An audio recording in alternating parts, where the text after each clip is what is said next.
This instability was written and choreographed in and by Russia. The Department of Health says new opening hours for GP surgeries will benefit far more patients than planned. 1,100 practices are getting funding to help people see a doctor outside normal working hours. But Dr Chan Nagpal from the Doctors' Union, the BMA, is worried about the changes. GP surgeries already are overstretched. It's quite difficult to get an appointment as quickly as we'd like to offer. This pilot doesn't actually address that issue. In fact, it's probably going to result in GPs providing care more thinly, 7 days a week. The right thing to do is for GPs to look after the illest patients, not being less available for them because they're actually trying to provide longer working hours. A 42-year-old man has died after collapsing at the finish line of the London Marathon. The runner was given medical attention immediately after finishing the race but died later in hospital. Nearly 7 in 10 school and college staff hide mental health issues from their employers, according to the Association of Teachers and Lecturers. The research suggests people working in education feel their job has had a negative impact on their mental health. Iain Duncan reports. The Education Union, the ATL, is calling for more to be done to ease the stigma surrounding mental health. It surveyed more than 900 teaching staff about their mental health and the reasons for any problems. More than half feel their job has had a negative impact on them, with 2/3 saying it affects their sleep pattern. The issue is due to be debated at the union's annual conference today. In sport, the Luton Town manager John Still says he'll look at what went wrong after the Hatters failed to win the conference title on Saturday. They lost 3-2 at home to Braintree. The weather will be dry today with long spells of sunshine. Top temperatures around 15 degrees Celsius. That's 59 degrees Fahrenheit. Get the latest news and sport online at bbc.co.uk/Three Counties.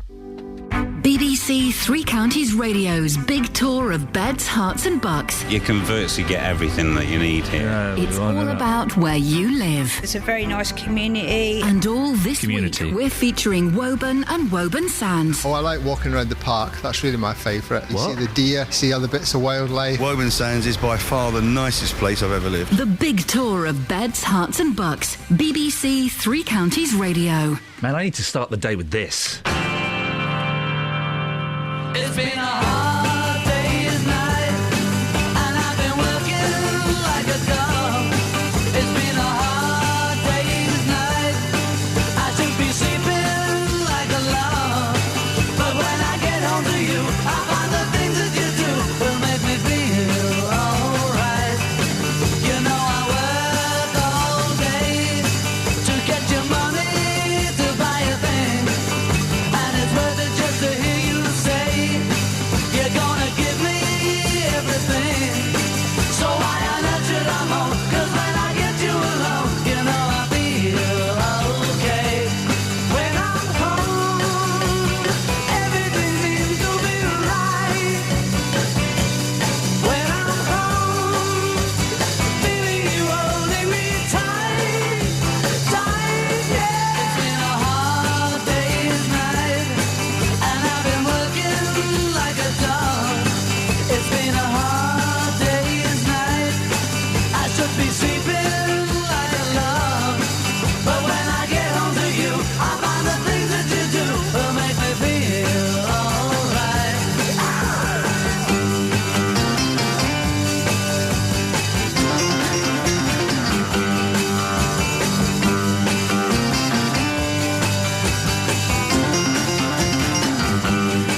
So why on earth should I moan? 'Cause when I get you alone, you know I feel okay. When I'm home, everything seems to be right. When I'm home, feeling you holding me tight, tight, yeah. It's been a hard day's night, and I've been working like a dog. It's been a hard day's night, I should be sleeping like a log. But when I get home to you, I find the things that you do will make me feel alright. You know I feel alright. You know I feel alright. That's what we needed. That's what we... It's kind of the last day of term. I don't want to disappoint you guys. Yeah, right. But I'm bunking off for the rest of this week. The rest of this week, Catherine Boyle. Woo! bad, good? I don't know. Good for me. Well, no, hang on. Bad for you. Good for you. Good for me, bad for you. Yeah. And bad for the listener, because you know who's sitting in? Grey Dizzle, Grey Dog, Justin Dealey. So, who wins, who loses? You decide. The listener... Oh, there'll be people on Facebook going, at last, got a decent presenter coming in and doing breakfast. Why can't we get Justin Dealey every day? I call it win-win. I call it win-win. Too much Justin Dealey would kill you. It would kill you, wouldn't it? I think... But he'll be sitting in for me tomorrow for the rest of the week, so don't panic. But today, lots coming up, including the M25 gets bigger. Hooray! By losing the hard shoulder. Teachers speak up about mental health. Hooray! But only to each other. I'm reading this, by the way. Yep, read it nicely. Why? Because I wrote it for you. An eight... Well, you've missed out a word. I'll read it as it's written. And an 87-year-old... I'll read it as it's written. And 87-year-old from Bedford is the oldest woman to complete this year's London Marathon. Hooray! Just hooray! Across beds, hearts and bucks. This is BBC Three Counties It's a bit of glad news. Did anybody else... Do you remember that morning when Catherine Boyle wrote the menu and I read it in front of her and then she laughed at her own menu? Do you remember that? Do you remember when that happened? It was today. It's because you do it funny. Like... Now listen, we've got you in for a very serious story. Okay. Do you remember that day, Ben? Do you remember that day when... what happened? When Boyle came into my studio, came to my studio, and I read the menu, and she'd written it, and then we all heard her laughing at it at the end. Do you remember that? Do you remember that? Do you remember that? Yeah. That rings a bell. Yeah, it rings a bell. It's nice, that. Team Nigel.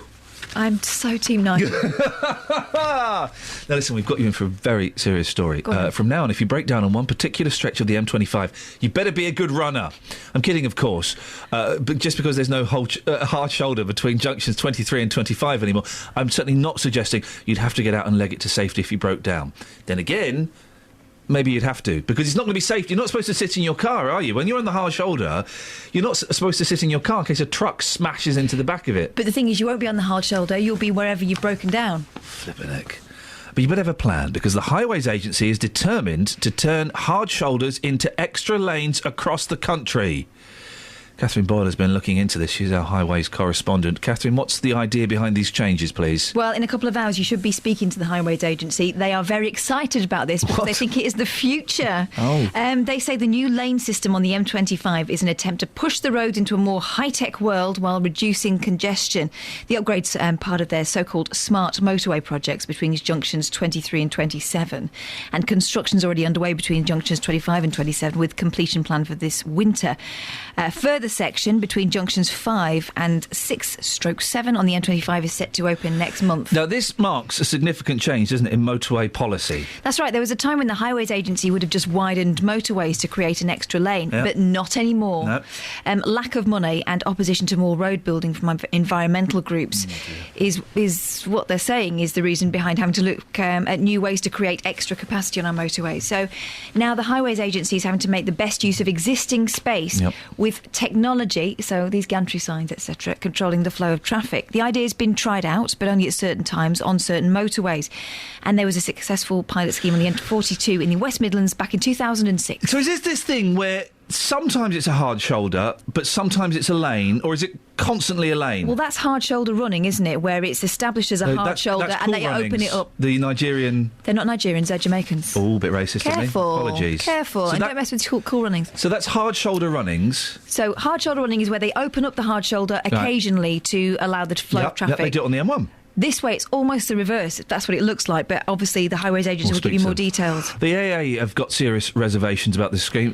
What have they been saying? Yeah, they're concerned about what happens if you break down, obviously. That's their remit. That would be it. And other emergencies, if they take place in a lane that was once the hard shoulder, they say the changes between junctions 23 and 25 of the M25 should be treated with caution by drivers this morning. You know, stick to the speed limit, follow breakdown advice to the letter. The AA says that the distances between the new safety refuges, so they There will be somewhere to be able to get to, but it's how you get to it. The AA thinks they're too far apart and that there are too few overhead gantries for variable signs. We spoke to motorists at Toddington, what they thought about the idea. Here's what they told us. Yeah, go on. The concerns is if you break down anywhere that isn't close to the refuge area, it's extremely dangerous. You know, you hear so many accidents with trucks and things running into the back of cars that are on the already hard shoulder. You know, I can understand why they're doing it, to increase traffic flow, but the fact that the refugee areas are so far apart, that would be my biggest concern.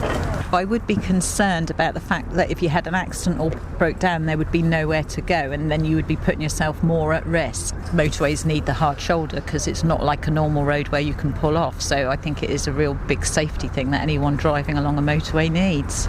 I don't think it's a very good idea at all, because the safety implications, they're not making a safety provision for us, which I think is really dangerous. Well, a few years ago I actually broke down and there was smoke coming out of my car and I couldn't move it. So I could go straight onto the hard shoulder and stop and phone the AA or whoever I was with. What would happen if you just broke down and your head gasket went and you weren't at a refuge? Well, we'll be putting that question, maybe not quite so specifically about gaskets and the like, but we'll put it to the Highway Agency later on.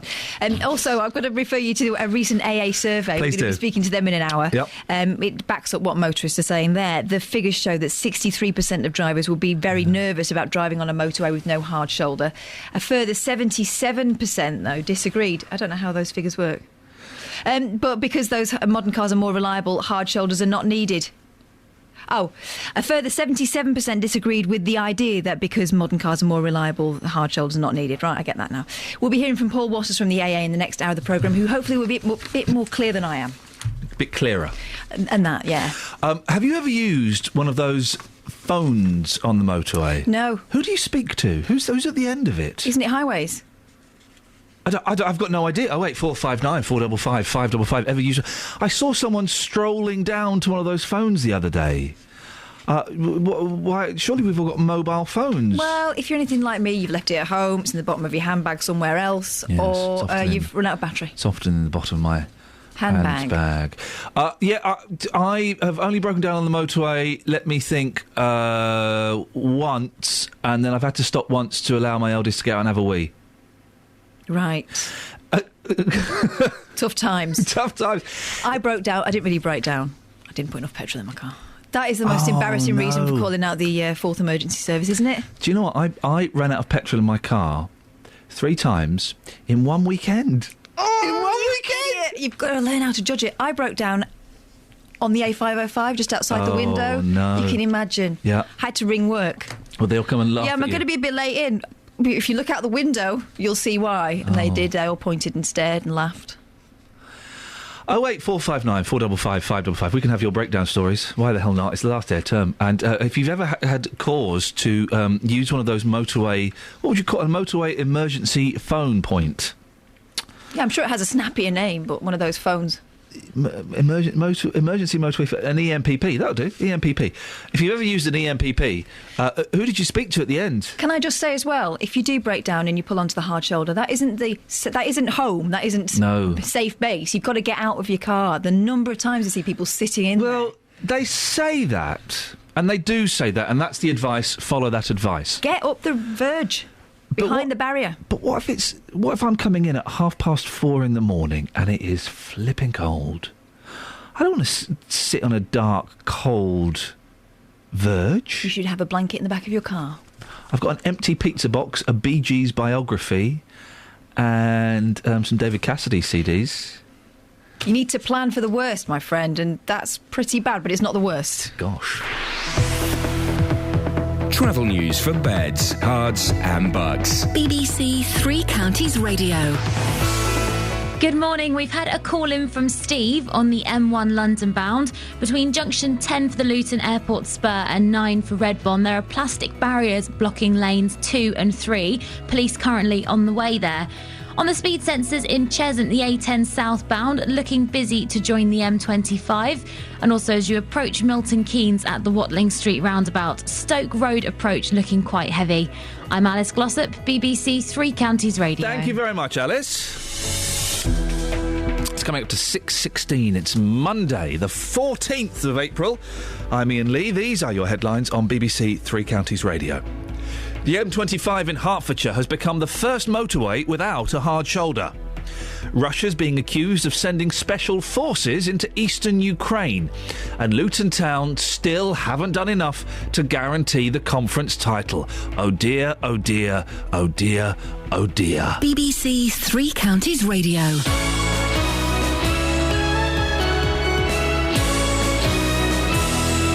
Now, how about a little murder? Nick Coffer on BBC Three Counties Radio. How about a bit of murder and death, particularly local murder and death from the 19th century? I mean, one of the crimes in the book, I think there's a potential there for miscarriage of justice. Here until 3 o'clock this afternoon. More great music to come in the next 2.5 hours. Every once in a while, I like a little bit of epic on this programme. Nick Coffer. Today, I'm just outside of Aylesbury at Stoke Mandeville. I'm at Hula, which is an animal rescue centre in the paediatrics ward of the L&D Hospital. I'm in St Albans. Nick Coffer, weekdays from 12 on BBC Three Counties Radio.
Psychedelic.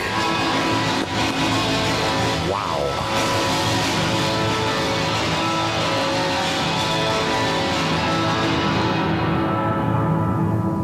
That's the single mix, which is significantly different to the album mix. Fact fans. Morning, this is Iain Lee, BBC Three Counties Radio, 08459 455 555. Now, the Association of Teachers and Lecturers starts its annual conference this morning, discussing, amongst other things, the impact a job in education can have on your mental health. According to their research, more than 50% of staff feel their work has a negative effect on their mental well-being, and almost 7 in 10 are hiding mental health problems from their bosses. Well, I'm joined now by Dr. Wanda Verporska, who is the ATL's Equalities Officer. Good morning, Wanda. Good morning. The taboo surrounding mental health isn't one that just affects this line of work, is it? I mean, I would imagine lots of people in different professions don't want to tell their boss that they have a mental illness. Yeah, I mean, I think the problem is there's a lot of stigma around mental health issues, and people, as you say, are very reluctant to speak about it. However, we are doing what we can to raise awareness of it through, obviously, the debate that we're having at conference, so that we can try and bring it out in the open and try and do something to remove the stigma. So what exactly is the debate that's happening? Well, our members each year debate issues that they feel are the prevalent issues in education, so that it then becomes our union's policy. So today we are, among many other things, looking at the pressures that education staff are under and what they want the union to do about it, basically. And how do these pressures affect your members' mental health? What kind of things are you hearing? Well, the main issues are really around heavy workloads. I mean, we had a report that said that teachers are doing over 60 hours a week regularly. And obviously they have lots of deadlines, lots of inspections. Sometimes they don't feel that their heads are giving them enough time to do the work that they have. And we have a government that's constantly changing education. It changes the curriculum, it changes terms and conditions of what's happening in education. And so education staff have to keep up the whole time, in addition to doing their job and doing what they do best in the classroom. OK, so those are the pressures, but what impacts mentally are they having on your members? It's causing members to have very high stress levels, things like disturbed sleep patterns, exhaustion, anxiety, depression, and it can even affect mood or appetite. I mean, these are the things that they're telling us. There might be some people, Wanda, who say, tough, welcome to the real world. What would your reaction be to that? Well, I think anybody who's been in the classroom, and I think lots of parents out there and people who have children are aware that, you know, teaching is the real world. It is very much the real world, and all of the issues that are in society are in a microcosm in the classroom. So teachers and education staff are dealing with that all of the time. But there are people who would say, well, that's the world of work these days, isn't it? Feeling stressed and sleep being interrupted.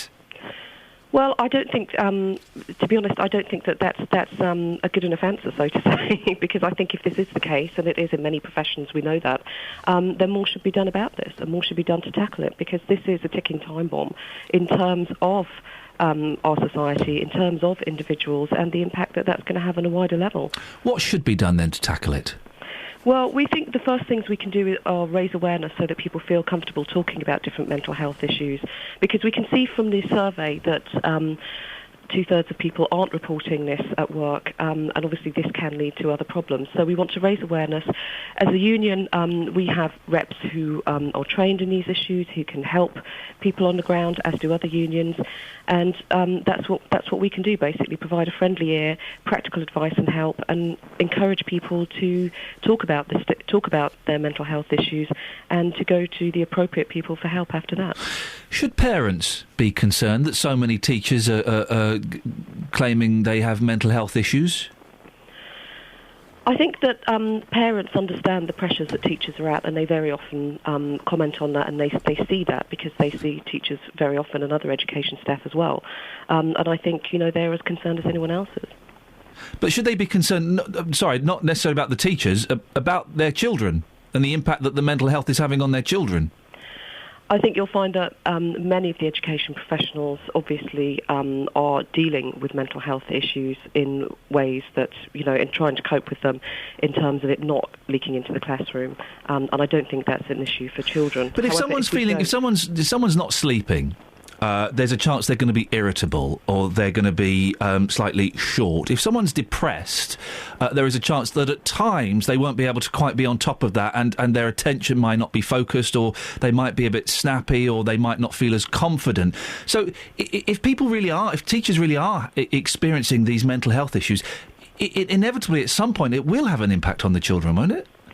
I think it may have an impact on their work. I think that teachers, by and large, are very experienced professionals who are able and do this every day to go into the classroom and to present a professional face.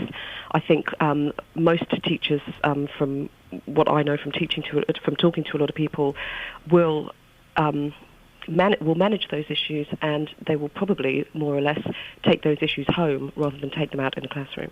Vanda, fascinating talking to you. Thanks very much. Enjoy your debate. Thank you. Thank you very much indeed. That's Dr. Vanda Viporska. I don't know if wishing someone that they enjoy their debate about mental health issues is necessarily the correct phrase to use, but I used it. It's a conversation that needs to be had. It's a conversation that needs to be had. It's interesting, wasn't it, when I mentioned to Vanda, should parents be concerned? Well, I think a lot of parents are concerned about teachers. Well, two things strike me. A, I don't know if a lot of parents are concerned about teachers and are respectful of what they go through. And also, B, it's interesting that she focused on that and didn't pick up that parents might be more concerned about the children, which is ultimately, the pupils, which is ultimately what all of this has to be about, isn't it? Surely. But also, I know that there are extra pressures now, teachers having to jump through hoops for league tables, etc. But when you think back to when you were at school, as an adult now, I recognise that there were some of my teachers that shouldn't have been there, and it wasn't doing them any good at all, and it certainly wasn't doing us any good. No, some of them were rubbish. We had a teacher who used to just go and sit in the cupboard for the whole class. Sorry? Yep. You know, it was one of these classes that it had a storage room attached to it. He'd go and sit in the cupboard and do what? Don't know. Just be away from us, I imagine. I know we've just had a talk about mental health, but that's nuts, isn't it? Yeah. They would just remove themselves. Gosh. What's our phone number here? I've forgotten it. 08459 455 555. I nearly gave another phone number out. We can talk about your concern about teachers and the pupils, but also... the modern world is more stressful than it was 20, 30 years ago. We've got emails. There was a report a few days ago that people are doing kind of 6 hours work at home because they've got emails on their phones, and so they're replying to emails. The world is a more stressful place, and it's a tough one, isn't it? You're talking about mental health. The things she listed: sleeplessness, lack of appetite. Those things don't sound massive. Depression, yes, I can buy into that. I've bought into that. Losing sleep and lack of appetite. But on the other hand, if you are dealing with the most testing members of society on a daily basis, it's not like you can crawl into the office and sit behind your computer all day and not bother. We can go and sit in a cupboard, apparently. Well, 08459 455 555. Can we find? Let's do that. By the way, we're not doing Facebook today. We're not doing Facebook. Forget it. Let's not even look at it. It's phone calls. It's not even text. I'm not even doing texts. It's phone calls. 08459 455 555. Oh, we've got a nice one from Paul in Stotfold. Well, this is the audition piece. If this is any good, we might do some text. I say nice. I mean relevant and interesting. OK.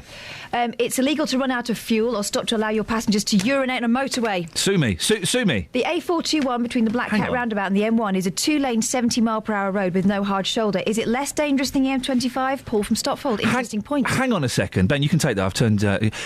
it's illegal to run out of fuel?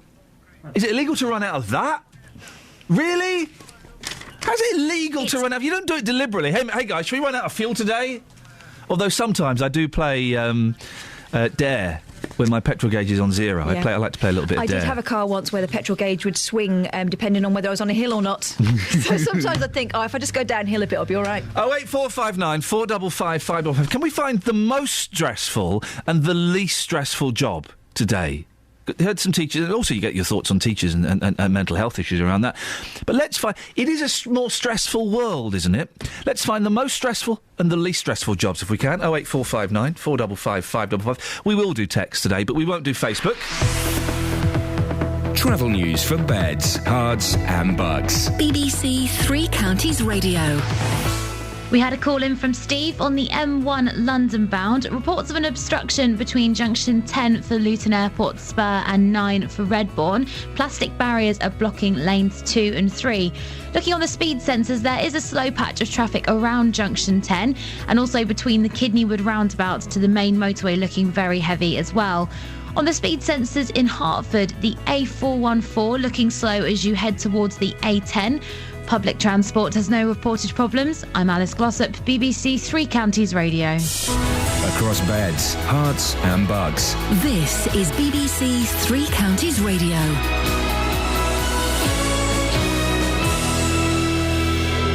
6:30, I'm Lee Agnew. The headlines: a section of the M25 in Hertfordshire has become the first motorway in the UK without a hard shoulder.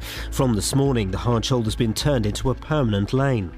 Russia and Ukraine have clashed at the United Nations. The Russians say Ukraine is waging war on its own people in the east of the country, while Ukraine is accusing Moscow of trying to destabilise the country. A 42-year-old man has died after collapsing at the finish line of the London Marathon. The runner was given medical attention immediately after finishing the race, but died later in hospital. The weather will be dry today with long spells of sunshine. Top temperatures around 15 degrees Celsius. That's 59 degrees Fahrenheit. Three Counties Sports. BBC Three Counties Radio.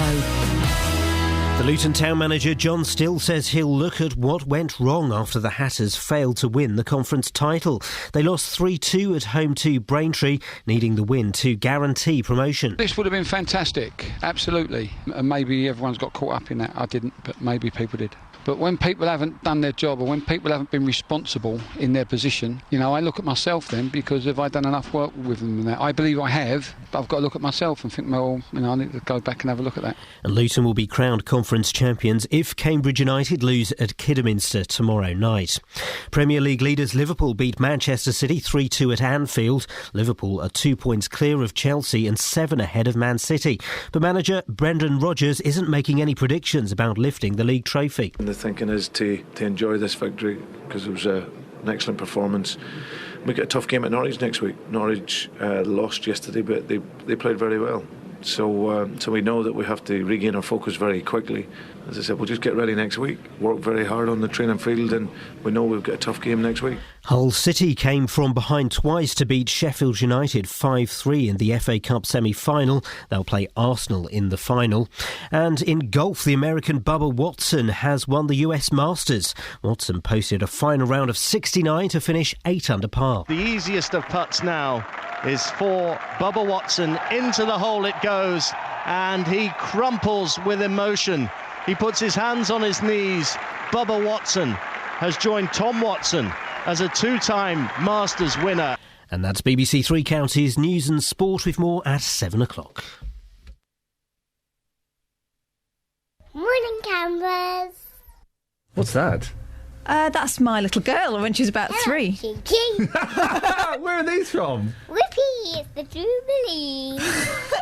That's when I did a Jubilee special. Well, these are brilliant. Ooh, that lady's good at the hula hoop.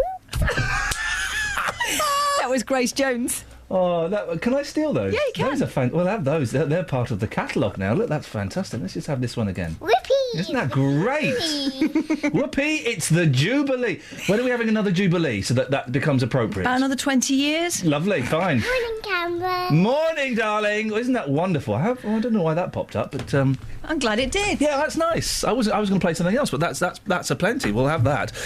Peter's in Walmer Green. Morning, Peter. Good morning. What would you like to have a whinge about today? Anything you like, really. But we're talking about the teachers being stressed. Yes. I'm afraid that runs right through our society. Oh. You've just got to look at a cross-section of our MPs, really.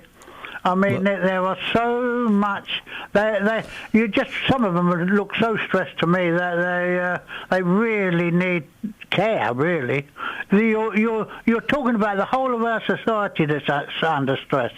I mean, I went down to Stevenage a couple of days ago, and there's a chap sitting on the floor rocking himself, rocking against the wall, and another chap under the underpass who was talking so loudly to himself that I thought myself, Christ, no wonder the country's in trouble, because there's so much stress about all over the place. Is a gentleman rocking himself against the wall, yeah, and a fellow in an underpass talking very loud to himself, is that stress or more serious mental illness?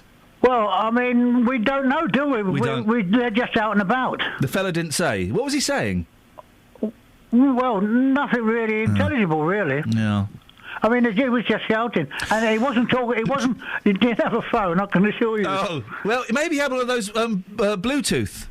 Well, I don't think so. I don't think, by the look of him, I don't think so. No. And whose fault is it, Peter, that we're so stressed, and what can we do to get rid of the stress? Well, I do believe that we've got a country now that if they want to remove something, they denigrate it first of all, and then they start to destroy it. So they could, if they denigrated stress, is that what you're saying? Well, they could remove it that way. Some of it is, because if you're under huge pressure all the time. Yeah.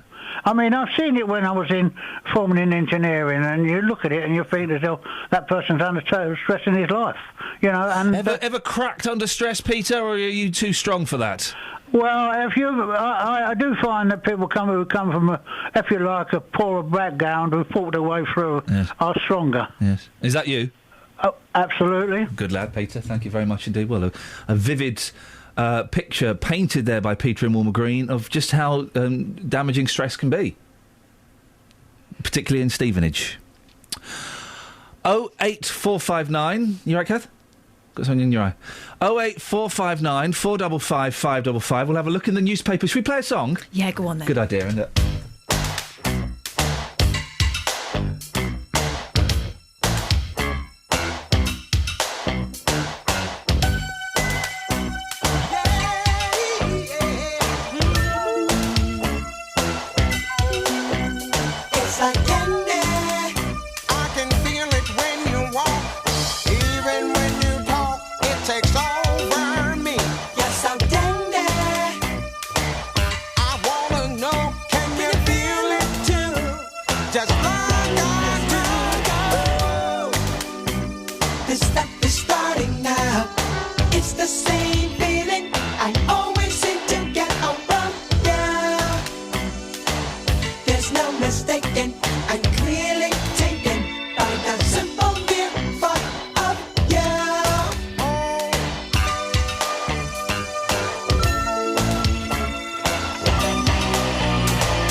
Yowza, yowza.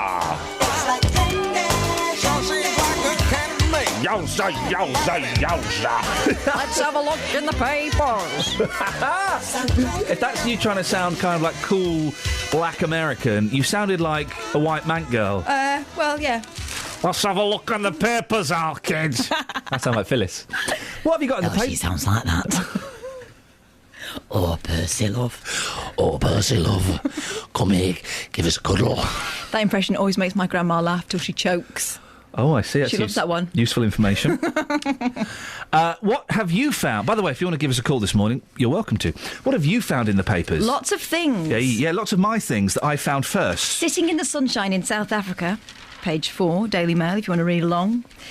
Holidaymaker. I like it when you do that. I don't think anyone else finds that funny, but it makes me chuckle every time. We should have a little ding when I turn the page. That's what they used to have when I was a kid. Oh. Sitting in the sunshine in South Africa, holidaymaker Katie Bryan decided Neil Diamond would be the perfect soundtrack. He really is wonderful. So she downloaded the greatest hits of the US singer-songwriter. He's good, yeah. On her smartphone, and that decision landed her with a £2,600 phone bill. What the heck? Don't do it. 43-year-old teacher bought the album for $8.99 on iTunes, but to download it, Orange charged her that amount, £2,609.31. Flippin' heck. She only realised when she got home. Just don't take your phone. Don't take your phone abroad, because if you turn it on, they charge you. Well, here's claim to fame. I once showed Christopher Biggins how to turn off his data roaming on his iPhone. Oh. And something I'm sure he will mention in his autobiography. There better be at least half a chapter on it. It's a skill you must have if you're taking your phone abroad. And don't phone other people, because they pay as well, don't they? I'm going abroad! I'm worried about the phone charges! Well, Chris, what you need to do is you need to turn off the data roaming. I've got no idea how to do it! That doesn't sound like Christopher Biggins. Well, you do. What does Christopher Biggins sound like? No, darling, he's a bit more like that, isn't he? There was nothing like that. That's Simon Callow. Is it? Remember Simon Callow? He was in a sitcom, Chance in a Million. No, I don't remember that. It was rubbish. Oh. Why do ITV bother with comedies? They've done a couple of good ones, haven't they? Which ones? The reboot of Birds of a Feather? I don't think so. I don't think so. Oh. Southern Bells, which was the Brighton Bells. Is it like the Golden Girls? It was the remake of the Golden Girls, but with Joanna Lumley. Well, that should have worked. Absolutely Fabulous. They did that. Oh, no, that was us, wasn't it? That was us, yes. We own that one. ITV. Ben, here we go. Can you think of one? Oh, you're on the phone, sorry. I am on the phone, hang on. No, let me. Who is it? Ask them if they can think. Name? Henry. Ask him if Henry knows of any ITV comedies that are funny. Henry, do you know of any ITV comedies that are funny?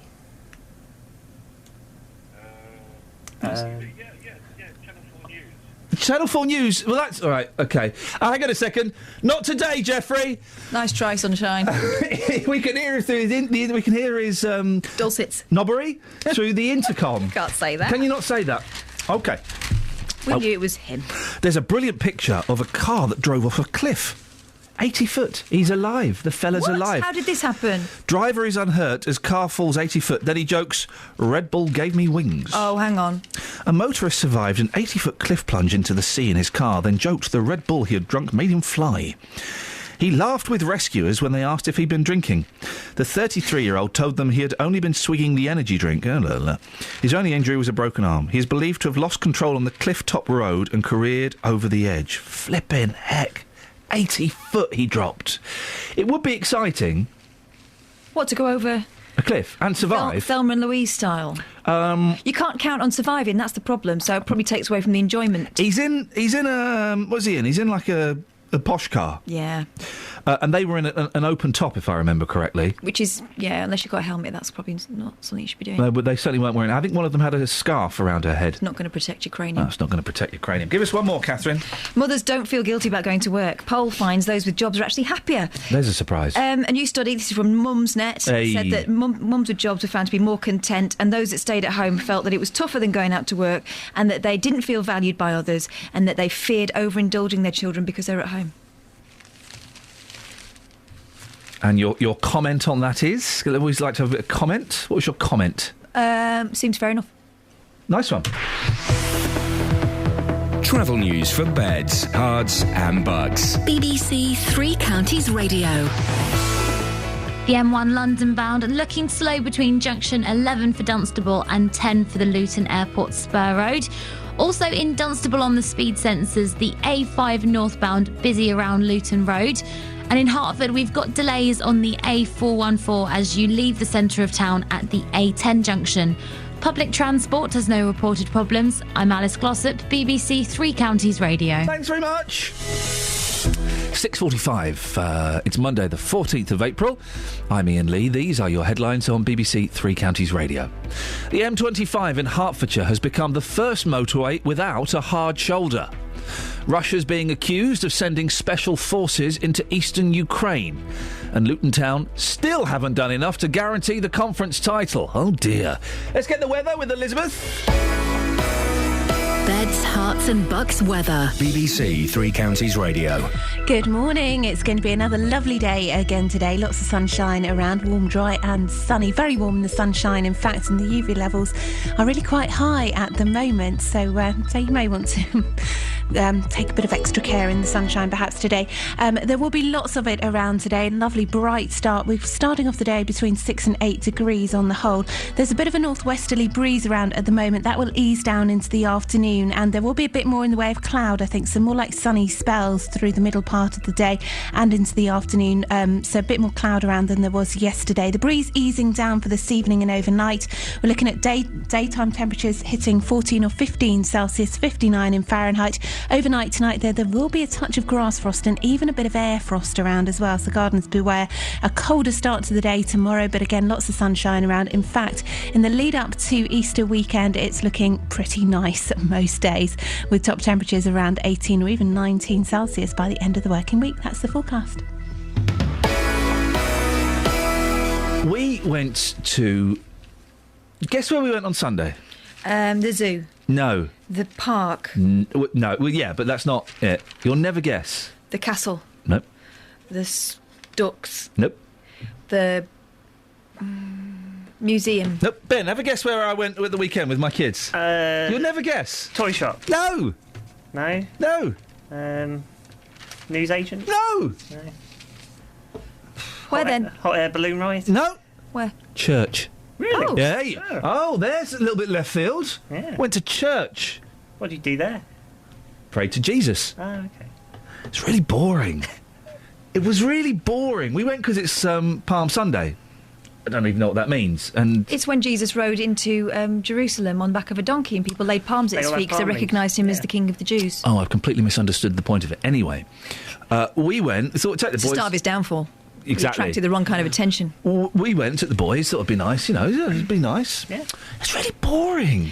You know what's wrong with you? Yeah. Well, many things. Yeah. But mostly you expect constant stimulation.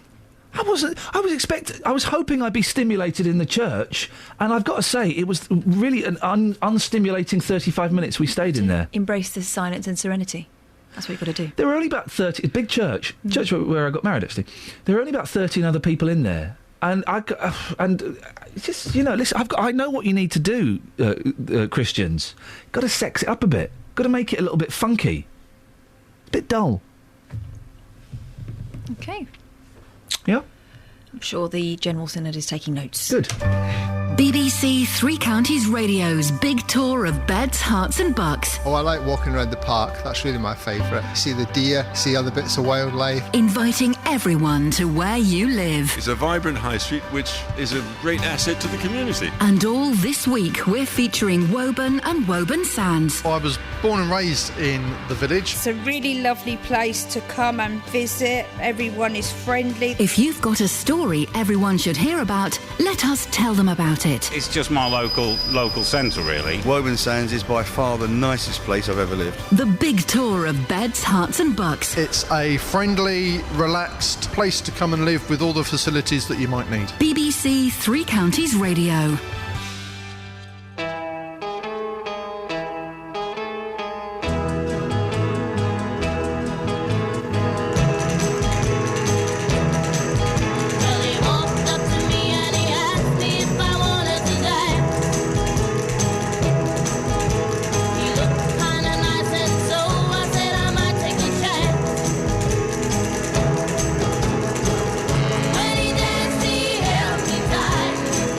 When he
Lady's good at the hula hoop.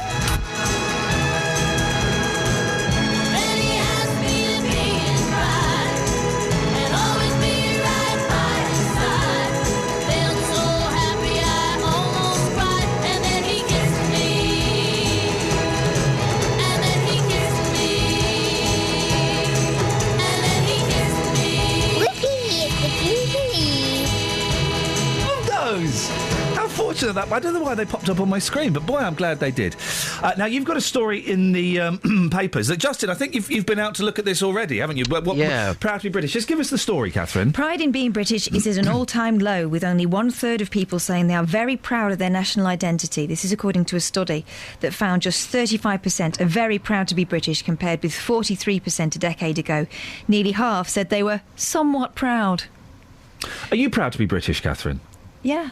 I don't think about it on a day-to-day basis. When I go abroad, then I am. Justin, I'm guessing the answer from you is a big resounding yes. It is actually, yes, but in the last few years I don't feel as proud to be British because I think, there is this negative attitude. But Catherine, can I ask you, before we go into this piece from the streets this morning, why do you feel proud to be British?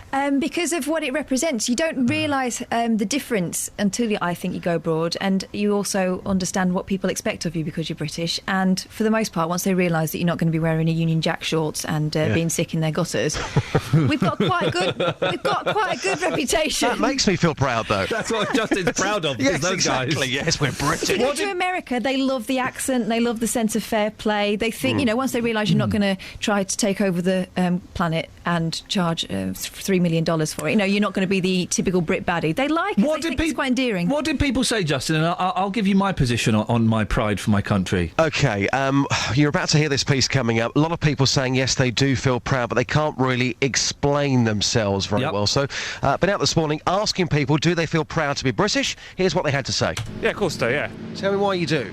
Well, because, pretty, isn't it? Well, come on, what's the best thing about living in this country? What makes you proud to be British? It's nice to live here, isn't it? Eddie, be honest, do you feel proud to be British? Of course I do, yeah. Well, this is the best country in the world as far as I'm concerned. What's the best thing about this country? Why is it so good? Oh, I love this country.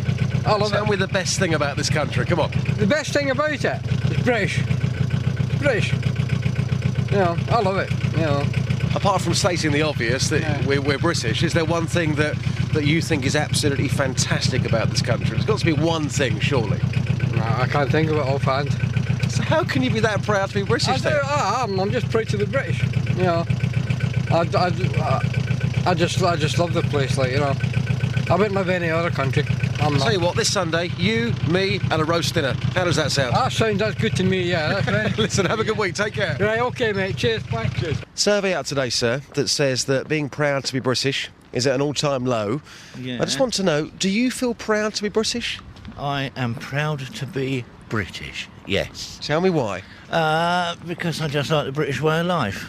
But I do find that it's being undermined, and a lot of the time it's because of politicians and all their politically correctness, which I think has gone too far. So take the politicians out of the way, this country is perfect apart from them? Well, sort of. There are a few other things that have got to be sorted out. I mean, it's all very well said about our heritage and that, but one of the things that annoys me is that you've got a drastic shortage of social housing.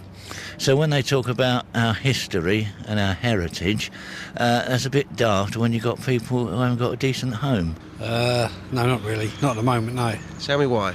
Because immigration, there's too much of it. So if that was sorted out, in your opinion, would you then feel proud to be British? Yes, I would, yes. I mean, when was the last time you did feel proud? A long time ago. Can't remember. What, 20, 30 years ago? Yeah, about 20 years ago. A lot of people there, saying they're proud to be British, but then they can't define it, which to me, with the greatest of respect to those people, it's a little bit nonsensical. Absolutely, exactly what I said before this piece. Yes, people say, yes, I'm proud to be British. Of course I am. Well, what's so good? Well, it's British. Well, you need a better reason than to say it's British or I like the place. If you're proud to be British, tell us why you're so proud. You must have one reason. You must have, surely. I'm not proud to be British. But you're not ashamed of being British. I feel nothing about, and we'll get loads of people on the internet. Oh, send him, go and live in Russia, then, you communist, or go and whatever. Why should I be proud that my mum and dad had sex in this country and they conceived me in this country? Why should I be proud of coincidence and luck? Well, I don't get it. I'm not proud. What proud of? Do you know what the thing is? This country is so old. We're so secure that people don't flag wave. If you went to America, they've all got a flag outside because they feel less secure in their history. Really? Do you think that's the reason that Americans flag wave? Because of their they're still defining themselves. I just don't get why. What am I supposed to be proud of, just? OK, lots of things in this country. First of all, you look at this country, the way most people get on together, very cosmopolitan country. Right. The British sense of That's humour. nice. That's nice, yeah. The British sense of humour, that is very unique. Come on, we have got more eccentrics here than anywhere else in the world. But if I was Iranian, I would dig the Iranian sense of humour. Or if I was, Swedish, I'd dig the Swedish sense of humour. It's coincidence. What about our bulldog spirit in this country? I'm not proud of that. True. Come on, you must be proud of that. Proud of what? No, I think that human beings do tend to bond together in a crisis. I don't think that's particularly British, really, is it? But if you look at certain celebrations in this country, when you look at certain festivals and things like that, the way people come together, particularly the royal family, there you go, the royal family make me feel proud to be British. I like the royal family, bizarrely, but I'm not proud of the fact that we have a system where privileged people are more privileged as time goes on. I'm not proud of it. I think it's an interesting quirk of history. I think the people in this country are pretty special. I would say that because I'm born and bred here, but I think when you go abroad, when you come back, the people in this country, they are very unique, very, very special. Justin, I appreciate that. We'll speak to you a bit later on. You spoke to a very special lady yesterday, didn't you? Yes, a very special lady at the London Marathon, Ivor from Bedford. She is 86 and she ran walked the London Marathon yesterday. Don't do her down. Justin, we'll hear that later on. Thank you for that. The phones are already ringing. 08459 4. Do you want to knit next door? I'll go. Thank you very much. 08459 455 555. Are you proud to be British? If so, why? Can you define why? Or do you agree with me? And there'll be people who'll be hating me. I've had so much abuse over the weekend from feminists, I'll tell you that later on, and pro and anti-homeopathy people. I don't care anymore. I'm not proud to be British. I'm not disproud, whatever the opposite of proud, ashamed, that's it, isn't it? I'm not ashamed to be British. Sometimes I am. But I'm not proud. Why should I be proud of coincidence, of luck? 08459 455 555. Travel news for beds, cards and bugs. BBC Three Counties Radio. In Harpenden, the High Street looking heavy in both directions around Station Road. Also, as you head from Sandridge towards St Albans, the Sandridge Road is busy in patches as you go through Marshall's Wick. The M1 London bound, slow going between junction 11 for Dunstable and 10 for the Luton Airport Spur Road. Public transport has no reported problems. I'm Alice Glossop, BBC Three Counties Radio. Good work, Catherine, on getting to the phone from one studio to the other as quickly as you did. Bad work on whoever it was who told her off for keeping them waiting for so long. I mean, for goodness sakes. Are you proud to be British? If so, why? I just don't get it. Local and vocal across beds, hearts and bucks. This is BBC Three Counties Radio.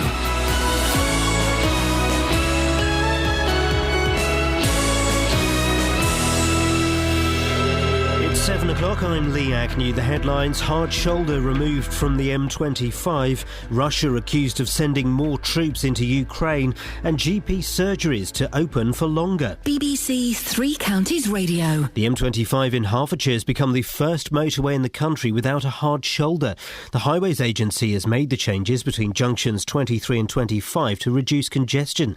Drivers at Toddington services think it's a bad idea. If you break down anywhere that isn't close to the refuge area, it's extremely dangerous. I would be concerned about the fact that if you had an accident or broke down, there would be nowhere to go, and then you would be putting yourself more at risk. Motorways need the hard shoulder because it's not like a normal road where you can pull off. Ukraine has accused Russia of supporting terrorists inside the country. Armed pro-Russian groups remain in control of public buildings in eastern Ukraine. The UK Ambassador Sir Mark Lyle-Grant says the Russians are orchestrating a campaign to destabilise Ukraine. Russia is seeking to impose its will on the people of Ukraine using misinformation, intimidation and aggression. Tactics drawn from the darkest days of the last century. This is completely unacceptable. The Ukrainian people have the right to determine their own future, free from Russian interference. The Department of Health says new opening hours for GP surgeries will benefit far more patients than planned. 1,100 practices are getting funding to help people see a doctor outside normal working hours. Sarah Cousins, who has often taken her 6-month-old daughter to a walk-in centre, is welcoming the idea. I think it's great because obviously children tend to get ill at sort of a drop of a hat. You know, 1 minute they can be fine, the next minute they can have a temperature. So to have it 7 days a week, 24 hours, to be able to just come along and get reassurance that they are okay, it would be great. And obviously people do work a lot, so to have weekend appointments would be fantastic, really. A 42-year-old man has died after collapsing at the finish line of the London Marathon. The runner was given medical attention immediately after finishing the race but died later in hospital. Many school and college staff hide mental health issues from their employers, according to the Association of Teachers and Lecturers. A survey suggests 7 out of 10 people working in education feel their job is impacting on their health. Wanda Viporska from the ATL says teachers are facing growing levels of stress. We had a report that said that teachers are doing over 60 hours a week regularly. And obviously they have lots of deadlines, lots of inspections. Sometimes they don't feel that their heads are giving them enough time to do the work that they have. In sport, the Luton Town manager John Still says he'll look at what went wrong after the Hatters failed to win the conference title on Saturday. They lost 3-2 at home to Braintree. The weather will be dry today with long spells of sunshine. Top temperatures around 15 degrees Celsius. That's 59 degrees Fahrenheit. Get the latest news and sport online at bbc.co.uk/Three Counties. Hello, Cheeky. BBC Three Counties Radio's big tour of beds, hearts and bucks. A lot of people have lived here for a long time. Families know each other. A lot of people are related to each other. All this week, we're featuring Woburn and Woburn Sands. And Woburn Sands, thankfully, even in these days, has a vibrant and thriving high street. It's all about where you live. It's just my local centre, really. The big tour. BBC Three Counties Radio.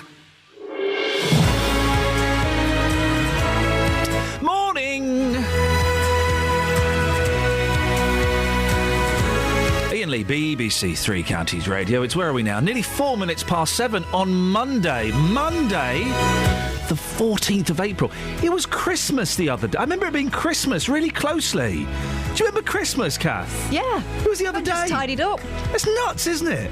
Now it's with the 14th of April. Less than 2 months until I'm 41. Good grief. I had to tick a box online the other day, age box. Have you shifted? 40 to 44. Oh!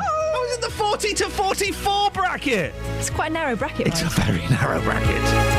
Full of fat old men. We're not doing Facebook today, can't be bothered. We might do texts if they're good, but it's all about the phone calls today. Here are some of the things we're talking about. The M25, well, a section of it, they've got rid of the hard shoulder. Pure hardcore motorway action. Wow. An 87-year-old from Bedford is the oldest woman to complete this year's London Marathon. We'll be hearing from her in a bit. And are you proud to be British? Can you explain it to me? I don't get it. I mean, I'm not ashamed to be British. I am sometimes. But the pride in where you're born, in where your parents conceived you and gave birth to you, I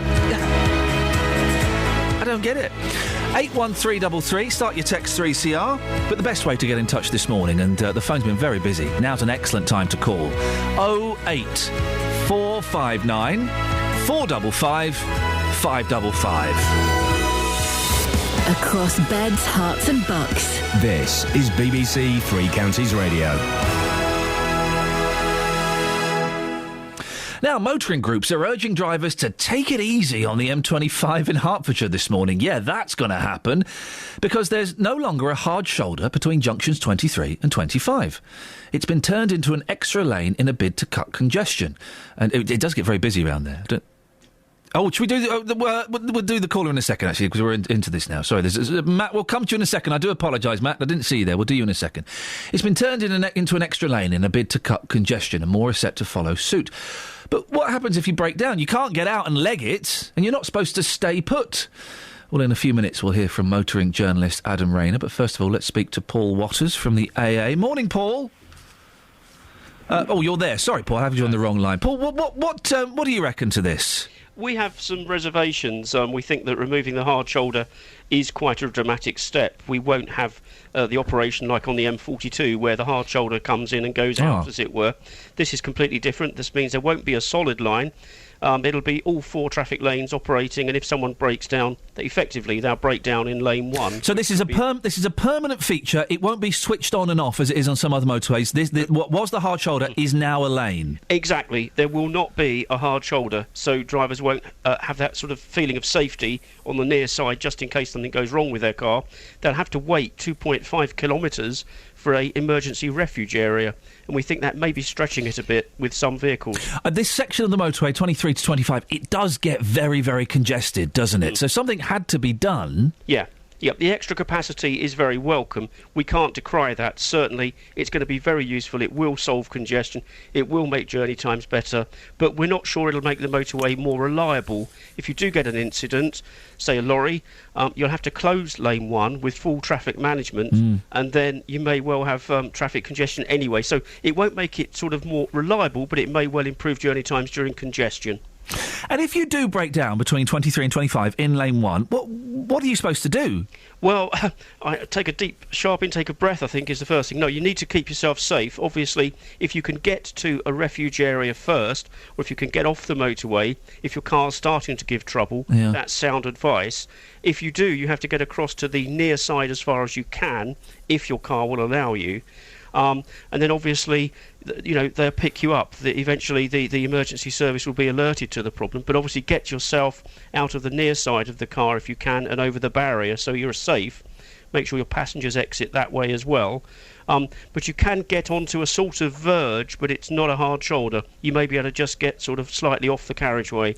If you're a little bit on the carriageway, there's a chance you're going to get rammed, isn't there? Oh, absolutely. That's one of our biggest concerns, especially at night, in the quiet hours when there's less activity and less chance of you being spotted. Yeah. So drivers are urged to look at the Highways Agency's website. We've got information on our website about this and how to manage breakdowns safely and keep yourself safe. But yeah, drivers need to be aware there is no hard shoulder.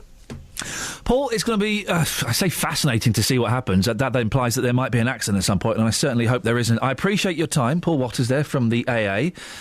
08459 455 555. Let's speak now to motoring journalist Adam Rayner. Morning, Adam. Good morning. What do you reckon about this? Actually, I think it's a damn good thing. The hard shoulder is an awfully large piece of mostly unused real estate, and also the idea that it is some sort of terribly safe refuge is just not the case. If you talk to traffic officers, they'll give you a statistic that sounds like something out of the lifespan of a machine gunner in the First World War. They reckon you've got 20 minutes before you will, in fact, get driven into if you are on the supposedly safe hard shoulder. And 5 kilometres, well, it's not a terribly long way. I threw the belt of my car just the other day, and obviously had to roll on a little bit further. I ended up at Watford Gap Services, which was a help. I think the actual use of the tarmac, rather than it sitting there pristine only to wait for all the emergency services, including the fourth one, is not necessarily as important as just letting us use the road there. And it does get very I know that stretch of the motorway very well, 23 to 25 on the M25. It does get very congested, but I've also broken down, Adam, and my car has. I've had an experience where my car just cut out, and I managed to get to the hard shoulder. I couldn't have got any further. And if that isn't a hard shoulder, if it's now a lane, that does make it more dangerous, not just for me, but for everyone else on the road, doesn't it? Oh, it does, yes. And that said, the motorway itself is just so much an issue of whether or not people are paying attention. And again, just... And they don't, do they? We know they don't. Well, absolutely not. The nastiest thing ever witnessed was an accident developing behind me just as I was going up the motorway again quite recently. And it's just horrible, what can occur there. But nevertheless, I can't see this as a bad thing, because this is not going to be a terribly fast piece of road. It's not being ignored. It's going to be one of the most surveilled bits of tarmac or concrete anywhere. they're going to be watching us. Could they not have done what they've done in other stretches of motorway? You can turn the hard shoulder on and off, can't you? So could they not have done that? So if there is an accident or there is a breakdown, they could convert it back to a hard shoulder using the signs. Oh, absolutely. The M42 that the chap from the AA was referring to actually makes our M25 look like we don't really have an issue, which is quite incredible. But nevertheless, there's nothing to stop that bit of tech being added later. There are. It's not that difficult to actually build a gantry and throw more signs up. And adding cameras and adding more surveillance and so forth, or even just to the point where you get a red or a red cross or a little tick or an arrow, basically moving traffic around or telling them where they can and can't actually use the lanes, is something that could be added. In the meanwhile, this is practical. This doesn't mean we're looking at years of flaming bollards yet again, because it's never been ever finished, that road. This strikes me as a bit of practical sense. Adam, one last question before I let you go, and this is going to make me sound like an idiot, but I need to come out. On the motorway, what's the outside lane and what's the inside lane? I don't know. Well, the proper term is just give it a number: lane 1, lane 2, lane 3. But it's I think common parlance, the outside. We know what we mean when we talk about the outside lane. And that's the one. That's lane. What we would call lane 1. That's what I'd call lane 3. I'm probably going to find out I'm in terrible trouble. For me, though, I'm all about translating into the language regular folks use. So, yes, I've got a dear chum who's a traffic officer who could tell me all about it. But no, I think lane 1 is the lane the lorries are supposed to use. Lane 2 is the one people shouldn't be centre lane owner drivers on. But lane 3 is supposed to be only for overtaking. But we know all of the tarmacs about taking some of the strain of the traffic on the M25 in particular. Adam, always good to talk to you, motoring journalist Adam Rayner, who's always got something to say. He couldn't answer the question, could he? I don't know what the inside lane is, the outside. People say, "Oh, let's go to the outside." I don't know what the difference. I don't know what they are. To me, the inside lane would be the lane, what we call the fast lane, because that's the inside of the motorway. That you're inside the motorway. No, the outside is supposed to be sticking to the left. That's the leftist you can go. Yeah. So that's the inside. But why is that? But it's not inside the motorway. It's outside the motorway. Yeah, but you're just taking it in one road. You're not taking the whole both ways into consideration. Oh, it's just one direction. What? So the inside is the... Stop trying to sneak in your favourite boy bands, Ben. You've been doing all morning, for goodness sakes. 084, I don't buy either of your explanations, by the way. 08459 455 555. Matt's in Luton. Matt, do you know which is the inside and the outside lane? Well, the inside lane should be for lorries, and as soon as you want to pass them, you get back into the inside lane. Okay, so the inside lane is what I would call the outside lane. You're typically British. You're trying to confuse us. I'm not trying to confuse you. You do that yourself. Why have you called in this morning, Matt? Because I'm the proudest person in Britain. Tell me why. Because we live in the greatest country in the world. Come on. Do tell me why. Give me some examples of what we have that's great. We've got a great police force. Well, hang on. A great royal family. Every country in the world wants a royal family. Well, Russia doesn't. But you say we've got We're not interested in Russia. You say we've got a great police force. We've just commemorated, I think, is it 25 years since Hillsborough? And I know there's an inquest going on, so we can't say too much, but it has come out that perhaps the police didn't quite tell the truth. And we've had so many stories over the years of the police not telling the truth. So have we really got such a great police force? Well, we have got a great police. You've got freedom of speech to your police and to any other... You haven't got freedom of... You're in court, you still got... You haven't got freedom of speech to the police. If I went up to a police officer and told him to F off... You wouldn't do that because you're British. That's not freedom of speech then, is it? Yeah, but you wouldn't do that. But you've just said, Matt... You've got manners, you've got good manners. We just said you got freedom of speech, and then in the next breath, you've agreed we don't have freedom of speech. Here you go again. You're trying to put me down again. I'm not, Matt. You do it very, very well yourself. If Margaret was alive, she'd be ashamed of you talking like that. Yep, and if your kids were there, they would say, Dad, get off the phone, he's running rings around you. They would not. My kids are proud to be English. They were born in England. And you're talking about being British. Yes. You see that guy that's just been on, Adam Rayner? Yeah. His mum, Claire Rayner, there's British, real British people. She is a stalwart of the British people. Is Adam Rayner... Hang on a second. You've just blown our minds. Adam Rayner, the motoring expert, his mum was Claire Rayner. Claire Rayner, yes. I've met her once at Adam's wedding. I was at his wedding. Really? Yes.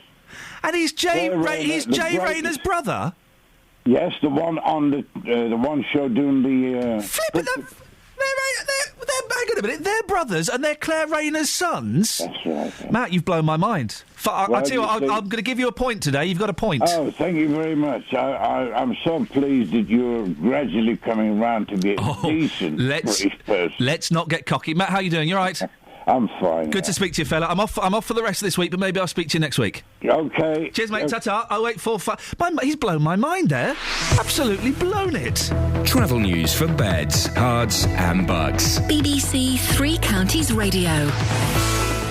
At the Black Cat roundabout, the A1 southbound is queuing on the approach. Also in Harpenden, the High Street looking very heavy in both directions around Station Road. The M1 London bound is struggling between junction 12 for Flitwick and 10 for the Luton Airport Spur Road.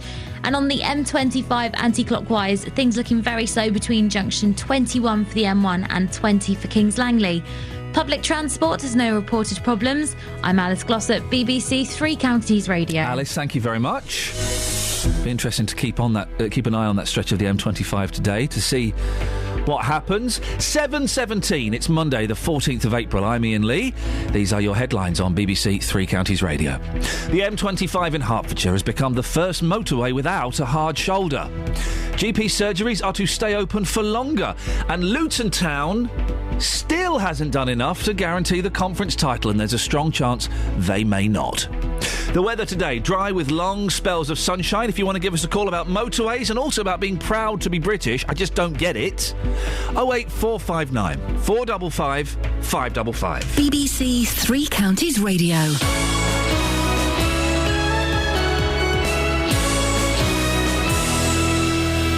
Every weekday from 3, Roberto Perrone. You've told 580 gags in 1 hour. Can I test you for 1 minute? I spent the whole year trying to get into classical music. It took the 4 seasons. Weekdays from 3. We heard from Neil earlier on. He claims he was discriminated against and asked to leave a pub because he injected himself in public in full view. Insulin keeps my son alive, OK? If he doesn't inject, he'll die. Roberto Perrone. And I just thank you for the services that you do on here to help people like myself. Weekdays from 3 on BBC Three Counties Radio. 08459 455 555 is the telephone. Well, having my mind blown there that Adam Rayner, our motoring expert, we've had him on. Well, I've been here 18 months. He's on constantly. Claire Rayner's son. And he's also the brother of Jay Rayner. Jay Rayner's the one who's got like the sort of goatee, hasn't he, and does all the food. He looks like a musketeer. Yeah, he does look. I like Jay Rayner. I think he's very, very good. I did. I had no idea of the connection. No, isn't that funny? Yeah. Those coincidences and those connections is. I thought it was a joke when Matt said that. Yeah, I thought Matt was. Oh, Matt, you silly old sausage! You're getting it wrong again. But he was spot on. Excellent stuff. Well, thank you for that, Matt. Not often I thank Matt, so let's hope he didn't record it. Big G's in Milton Keynes. Morning, Big G. Good morning, sir. How are you? I'm good, thank you, boss. I've got a week off after today, so I'm in holiday mode. Lovely, jubbly. What you got for me today? I wanted to explain to you why the inside and outside of the motorway. Yeah, go on. So which is the inside and which is the outside? The inside is lane 1. The outside is lane 3. But but lane 3 is inside. It's in the centre of the motorway. The motorway, yeah, but you're looking at both ways. There's 6 lanes on normally. I like to look at both ways. Yes. Yeah, you're not supposed to. Certainly did in college, anyway. One direction. Sorry. You only pay attention. You're only going in one direction. Everyone's obsessed with the boys from One Direction. What, Liam is one of them called Liam? Liam Dutton? No, he's the weatherman, isn't he? No, you got me there. I wouldn't know. It's not my cup of tea. Okay. But it's because when you overtake, you move out to overtake. Okay. Okay. Yes. And when you finish overtaking, you move back in. Yeah, that makes sense. Yeah. And another misconception is, do you know why the slip road, where you join a motorway, is called a slip road? Because you slip on and off, like a pair of socks or a stocking. You're supposed to slip into the traffic. The traffic on the motorway has right of way over those joining. Oh. and it is for the person that is joining the motorway to build their speed up whilst watching the traffic already on the motorway. I was on the M40 this weekend, coming back from Birmingham, and I stopped at a service station to have a little doze. I was tired, and I pulled over and had a doze. And as I was getting back onto the M40, the old fella in the car in front of me, he was doing about 25 miles an hour to try and join the motorway. And I'm thinking, we'll never get on at this rate. Not good, mate, yeah. If someone's doing that in front of you, you need to slow right down, let them sort themselves out. Yeah. You can build up to the right speed to slip into the motorway. Big G, thank you very much. I've got to move on because I've got a few more voices to get on. Rick's on the line. Morning, Rick. Good morning. Rick, what would you like to say? Regarding your motorways, about lane discipline and which is the... which is lane 1, which is lane 2 or 3. Lane 1 is obviously the near side lane, which is your driving lane. It's not a lorry lane. The highway code quotes it as being the lane that you travel in, and the other 2 lanes or 3 lanes, it depends on the case of how many there are your overtaking lanes. Why?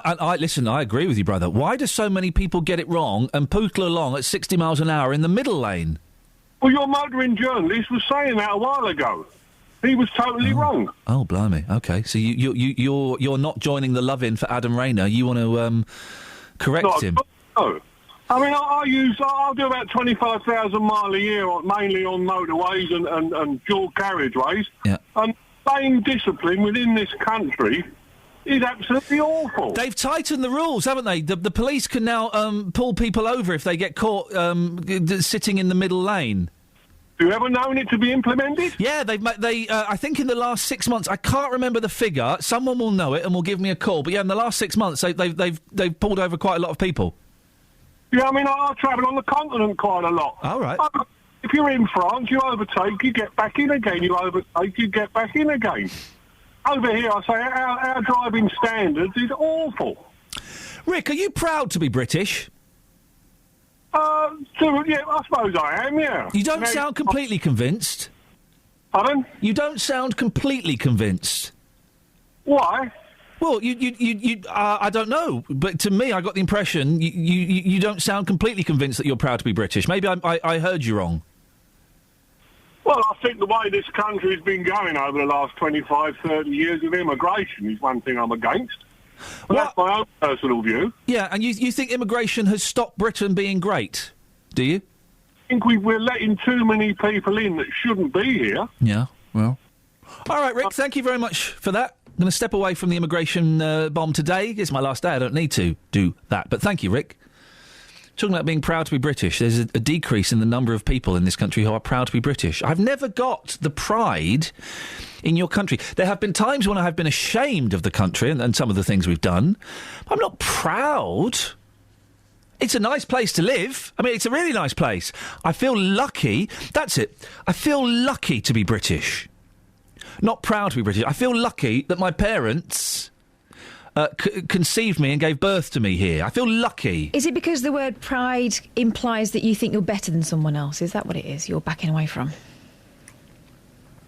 It's a very good question, and I'm giving it some serious thought. And, why would you need to feel that in the country where you are?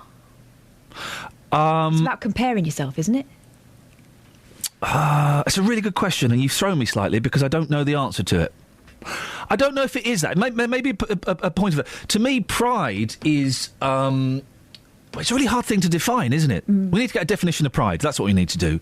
And then kind of work around that. OK. Thank you, Kath. That was a really good question. I appreciate that. 08459 455 555. How do you define pride? We'll get the dictionary definition in a minute. How do you define pride?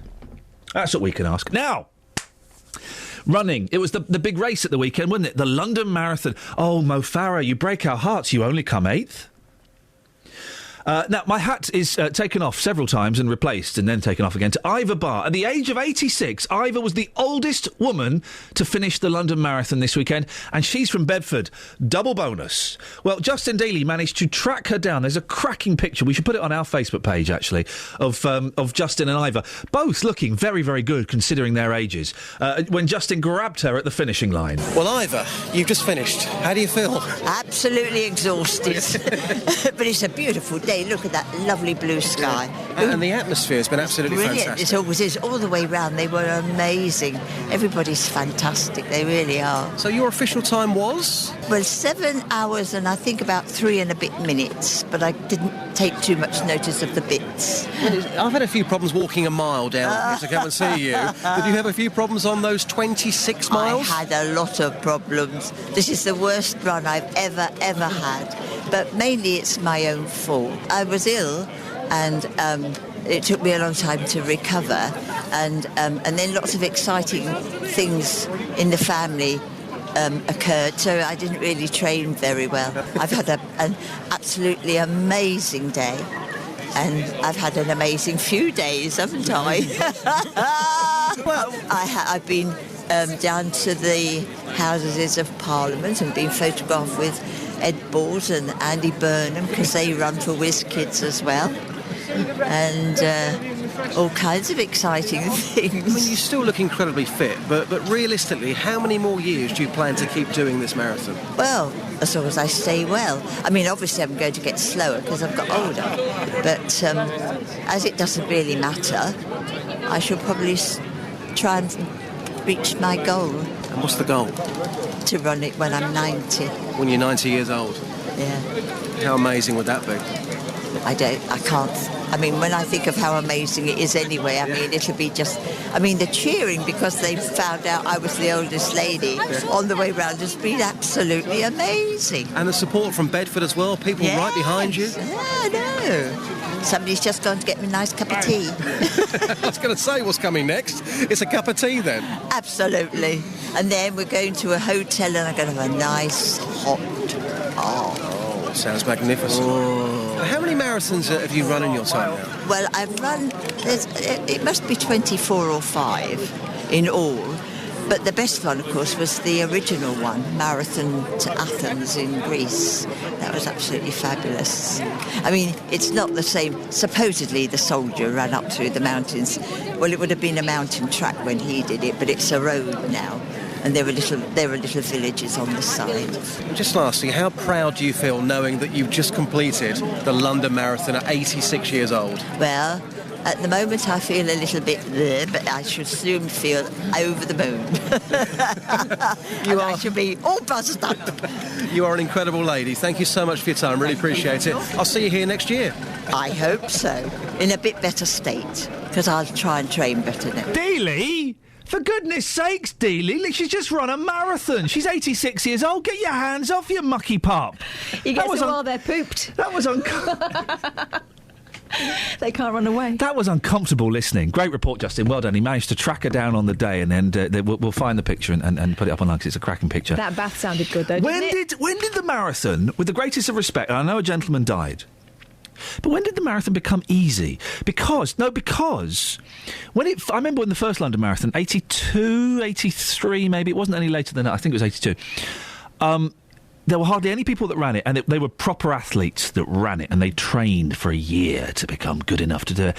And now, I mean, there was a picture of someone dressed as Freddie Mercury carrying a Hoover running it, right? And people don't even train for it anymore. People just rock up and do it. But it's a good way of raising money for charity, so the more the merrier, surely. No. Take it at your own pace. Well, no, do it. I mean, fine. If I ever ran the marathon, I would not do it for charity. I would do it for my own selfish gain. What charity are you doing it for? Not. But... it seems to become easier because any Tom, Dick or Harry can do it and do it in a fair time. Well, we've had this kind of marathon inflation. Now when people kind of raise money, they're doing 5 marathons. Yeah. Marathons. Freddie Mercury. Eddie Izzard did a marathon a day for a month. Yeah, nuts. Yeah, but he was running them. He wasn't walking about dressed as Freddie Mercury. Yeah, but he ran them. I know. He's Eddie Izzard. He's a slightly tubby transvestite comedian. No, he's not, exactly. And he did it, and he did it really well. He did Good Times on all of them. It's a great documentary, that, about him doing it. I just wonder when they became, that everyone can do them whilst carrying a vacuum cleaner and wearing a fake moustache. I just wondered. We have the definition of pride. I'll give it to you in a bit, but it's 7:30. Let's get the travel with Alice. Travel news for beds, cards and bugs. BBC Three Counties Radio.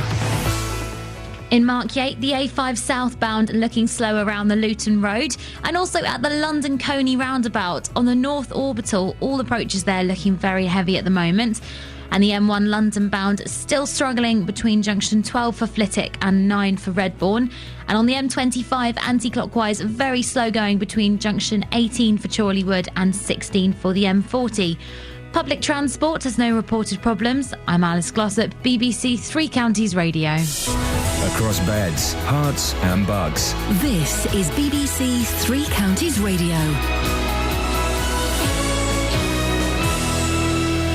It's 7:30. I'm Lee Agnew. The headlines. A section of the M25 in Hertfordshire has become the first motorway in the UK without a hard shoulder. From this morning, the hard shoulder's been turned into a permanent lane. The deadline set by Ukraine has passed for pro-Russian militia to leave police stations in the east of the country. The army could now be used to take back control of the buildings.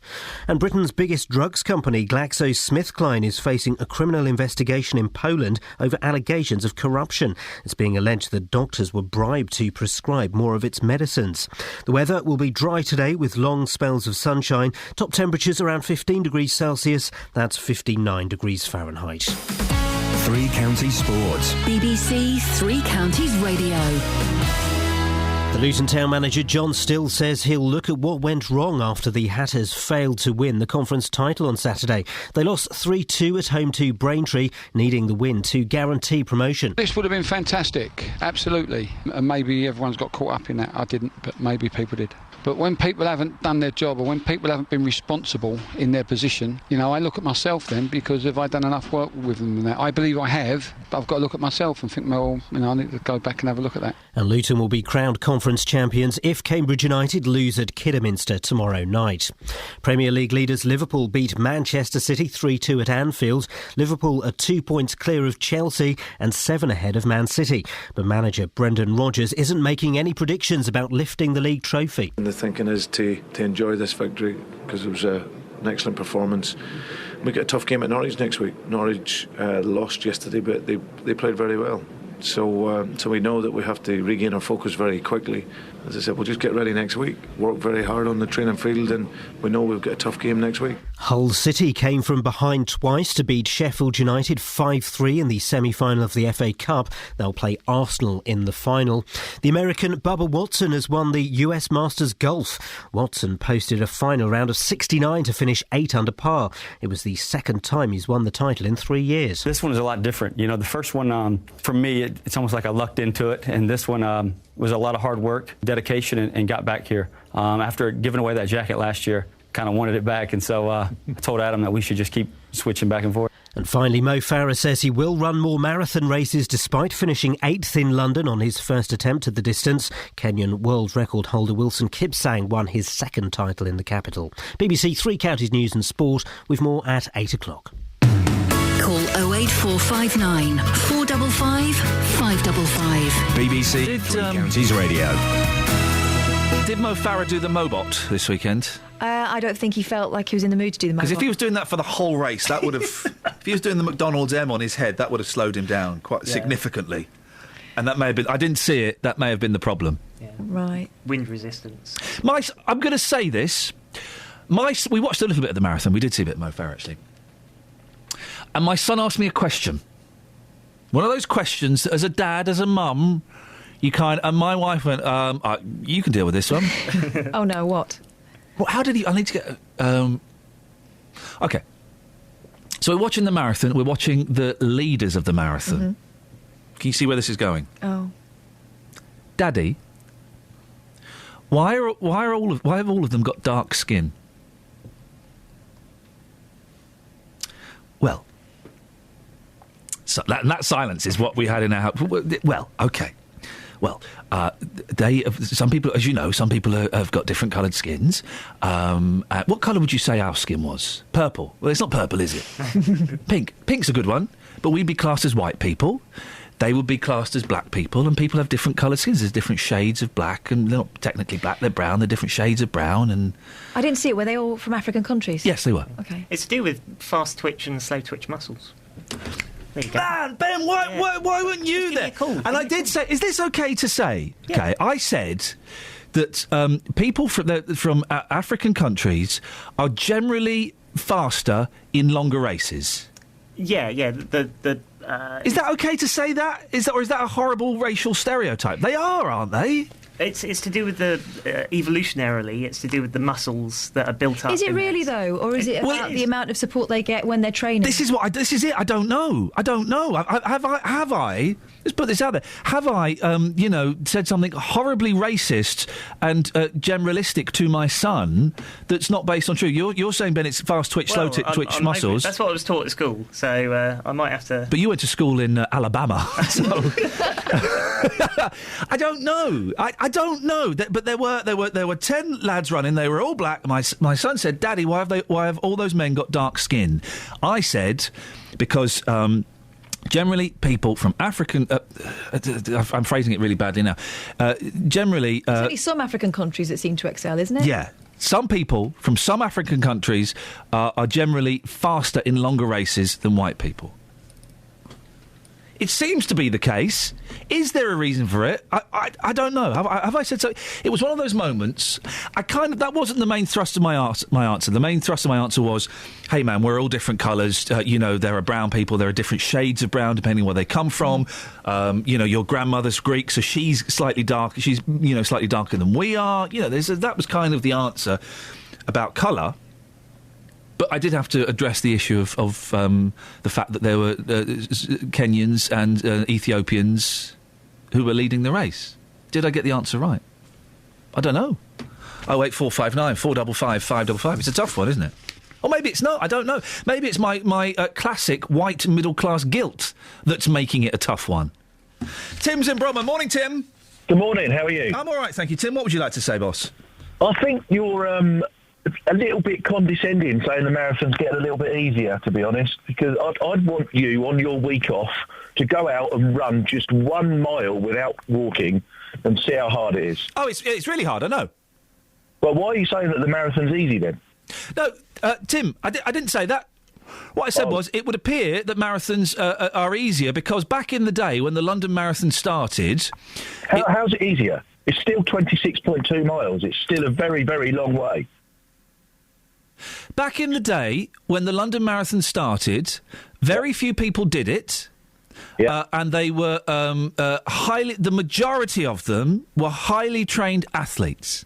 Yes. Nowadays, and people trained a lot, they trained a lot. Nowadays, almost anyone seems to be able to do it, and quite often a lot of those people don't train. I don't believe that. It's true. Tim, it's true, mate. It's true. Have you spoken to lots of people who have said they didn't train for it? I know someone who ran the marathon a few years ago and didn't train for it. Yes. Well, I know lots of people who have run it who have trained. Well, that doesn't prove that I'm wrong, does it? But it doesn't prove you're right either. No. My evidence proves I'm right. My evidence proves that's one person. Yes. So Tim. So you know one person who might have found it easy because they naturally might have been a runner anyway. No, they weren't. They weren't, Tim. And I didn't say they found it easy. I said that they didn't train for it. You've got to stop. You've got to listen, Tim, and focus and stop putting words into my mouth. I am listening. Well, you're not because several times you've got it wrong. I didn't say they found it. Didn't say they found it easy, Tim. I said they did it without training, and there are other examples of that. Okay. Not very many. I know lots of people who have run the marathon. Again, that doesn't prove it, mate. That really doesn't prove it. But it doesn't prove that you're right by saying you know one person. Well, already I know already I know one more person than you expected me to know. There was a fella running it dressed as Freddie Mercury holding a Hoover. Now you're now putting words into my mouth. No, I'm not, Tim. I'm just clearing up your thoughts, which seem a little bit hazy. There was a fella. I expected nobody to find it easy by not training. There was a fella running it carrying a Hoover, Tim. Yes. Okay. Does that mean he hasn't trained? No, it doesn't. But again, he might be an elite athlete who's decided to do it for charity. He's not an elite athlete. He's a muppet carrying a Hoover and wearing a moustache, for goodness sakes. He might have found that the only way to get a place in the London Marathon is to run it for charity because there's so many people who want to do it. Well, good for them, and more power to their elbow, Tim. But obviously, people's attitudes. All right, let me rephrase it. See if this fits in with your view of the world. Please do. I will, Tim. Thanks. Thank you. You're welcome. Okay. Maybe it's not easier. People's attitudes towards the marathon have become slacker. I agree completely. There we go. Let's shake hands. Metaphorically, of course. Tim, thank you very much indeed. Paul's in Leighton Buzzard. Morning, Paul. Well, I've just been listening to that conversation. I think why I'm proud to be British, one of the reasons is tolerance. Yes. Despite putting up with 10 years of government, previous government that took us into the illegal war and raided our pension funds, but tolerance, and I'm emphasising again the British people, the humour. I don't think any country has a sense of humour like the British does. I'm talking about programmes like One Foot in the Grave, Dad's Army, etc., etc., Only Fools and Horses. The generosity of the British people. We punch above our weight year after year. Comic relief, children in need. How many charities do we support in this country? And our as I said, go back to our humour, not the left-wing tirade we get from these foul-mouthed so-called comedians. But that's why I'm proud to be, and the royal family. I think the Queen has done a marvellous job. Tolerance and generosity, Paul, are two of the reasons you're proud to be British. Absolutely. What do you think about all the immigrants we got here? Yeah, well, that's why I emphasise British people and the tolerance, because we have been tolerant. We opened our doors. The last government allowed in millions of immigrants. Sounds like you're not that keen on them being here. No, some I am. Yeah, but not all. But what should we do? Look, Ian, I know where your views lay. No. I know. Yes, you well, have. Then let's have a conversation, Paul. Why are you scared to have a conversation? Ian, I know where your views lay. You've stated several times about your left-wing views. I don't think I have necessarily. Yes, Paul, you have. You've stated it several times on the radio. The immigrants that you disapprove of, what should we do with them? Send them back? Yes. Okay. Now, can I take you back Ian, to... I'm not going down this immigration Okay, trail. let's move away from the immigration, but let's go back to your tolerance and your generosity. Yes. Where is the tolerance and generosity in deporting a load of people, Paul? Do you see what I'm getting at? You've contradicted yourself. I don't, Ian, and I'm not going to go down that route. You don't want to address the contradiction in your argument? You always like to swing it back, so that you have a chance to express your left-wing views. Express your views, Paul. You've just mentioned tolerance and generosity, and then you said we should ship some people back home. Well, let's call it. You've made your point. I've made mine. Okay, Ian. Thanks a lot. Bye bye. He's going to put the phone down, isn't he? Paul, don't put the phone down, because I'm just highlighting the contradiction in his point. That's all. That's all it was. I think, wasn't it? He talked of generosity and tolerance amongst the British people, and then, after some gentle probing, he was keen to get rid of some immigrants. That's not particularly tolerant and generous. Nor's putting the phone down. There's no tolerance there, is there? Paul, listen, I appreciate you listening, even though you disagree with me on lots of things, and no doubt we'll speak again. Thank you very much for your time. It's fun this morning, isn't it? Isn't it, guys? 08459 455 555 is the telephone number. Why are you proud to be British? Can you explain it to me? We've Ben, who's working on the show today, has found the definition of pride. Here we go. This is the definition of pride, right? A feeling of deep pleasure or satisfaction derived from one's own achievements, or the achievements of one's close associates. So I suppose in this context it would be a feeling of deep pleasure or satisfaction derived from this country's achievements. I don't have any. I don't have any deep pleasure or satisfaction from... What, that we're the seat of the Industrial Revolution? I don't have any deep pleasure or satisfaction around that, no. Oh, really? And the impact it's had on the rest of the world? Why would I get... I have no deep pleasure or satisfaction. I have deep pleasure or satisfaction. I'm not anti-Britain, although, What about our achievement in creating the game of football, which has brought nations together in a joint union of celebration? Oh, blimey. No? Wait, 459, no. 455 555, what? What about inventing the sandwich? Did we? We did that. Oh, that's not bad. That's a contribution. Who invented the rap? I think that might have been the Mexicans. Yeah, because I do love a good rap.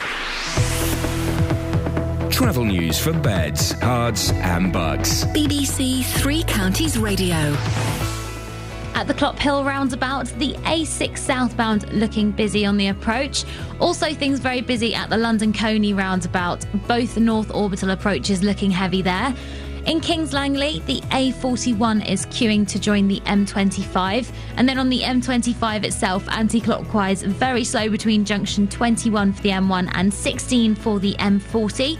On public transport on London Midlands, buses replace trains between Watford Junction and St Albans Abbey for emergency engineering. I'm Alice Glossop, BBC Three Counties Radio. Alice, thank you very much indeed. I do hope Paul calls again. I enjoyed that call, and Paul, I hope you did as well. I hope you took it in the spirit it was intended. Right, 7:46. It's, where are we? Monday, the 14th of April. I'm Iain Lee. These are your headlines on BBC Three Counties Radio. A section of the M25 in Hertfordshire is no longer has a hard shoulder from this morning. We're sending Justin Dealey down there to see what the impact is. GP surgeries are to stay open for longer, and Luton Towns are still waiting for promotion after losing at home to Braintree. 08459 455 555. Why are you proud to be British, and can you sell it to me? I just don't get the pride thing. I think we're lucky, we're fortunate, but proud. Let's get the weather with Elizabeth Rossini. Beds, Herts and Bucks weather. BBC Three Counties Radio. Hello, very good morning to you. Very proud of the British weather today. It's going to be another lovely day. Yes, lots of sunshine around. A bit more in the way of cloud than we saw yesterday. That will bubble up through the morning and into the afternoon in particular. Probably the best of the sunshine over western areas of Buckinghamshire actually today. We've got a northwesterly breeze that will ease down through the course of the day too. Temperatures not quite as high as we saw yesterday, but still up to a very respectable 14 or 15 Celsius, 59 in Fahrenheit. The sunshine is strong and the UV levels today are high. Now, as we head into this evening and overnight, the winds are going to lighten, and we'll probably see a touch of grass frost, even a bit of air frost perhaps, so gardeners watch out for that into tomorrow morning. Lows of 2 or 3 degrees, and then for tomorrow, again, lots of sunshine around. In fact, that's the way it's going to stay right up until Good Friday, Easter Saturday. We're not sure about Easter Sunday or Easter Monday yet, so don't make too many plans for that. That's the forecast. Every weekday morning from 9. Good morning, welcome to the JVS show. Your local stories. Have you had to rebuild your life after being a victim of crime? Do you think it's inhumane to keep people in prison for life? Do you think that immigration needs to stop? Your local life. Why do 70% of this country feel immigration is wrong? We've actually got an open doors policy. I am just so angry listening to some of them people. What the government are doing, they're starting introducing American-type sentencing, like 200 years in prison. The JVS show. British people are not xenophobic. Weekday mornings from 9 on BBC Three Counties Radio. Across beds, Herts and Bucks. This is Iain Lee. BBC Three Counties Radio. Yes. Let's go back to the story, shall we, that started this conversation about pride in being British. I'm getting it from page 11 of the Daily Mail. It's in a few of the others. The headline is, only a third of us take pride in being British. It's by Ian Drury. Pride in being British... I'm only saying that because it sounds like Ian Drury. Pride in being British is at an all-time low, with only 1/3 of people saying they are very proud of their national identity. A study found that just 35% are very proud to be British, compared with 43% a decade ago. Nearly half said they were somewhat proud. The survey reported in the Sunday Times found that only 20% of people aged between 18 and 24 are very proud to be British. So what do you think? Are you proud to be British? I don't get it. I don't understand it. 08459 455 555. Mike's in Luton. Morning, Mike. Morning. Mike, what would you like to say? Well, first of all, I just wanted to mention about your motorway. Oh, yeah. Briefly.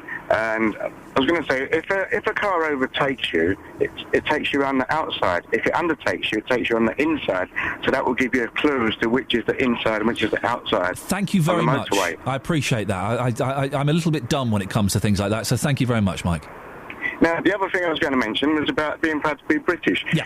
Well, I'm proud to be British. It doesn't mean you have to have been born here, because I was actually born in Kenya, and I hold a British passport. I've been here near enough all my life, since I was a young child. And one of the reasons I'm proud to be British is because as an empire originally and then part of the Commonwealth, it invited people here to be a multiracial country, multiracial society, and I think that's something to be proud of. One of the things that I find I'm not quite so proud of is the fact that we seem to be one of the only countries around the world where you can't go and order food and drinks and pay for it. When you finish, you have to pay before you take it away, which tends to suggest that we're not trustworthy.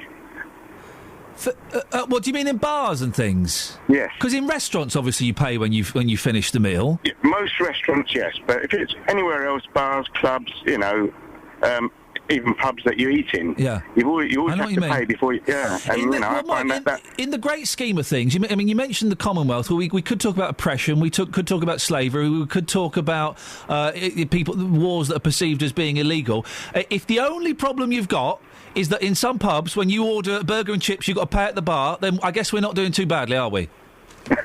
Mike, thank you very much for your time.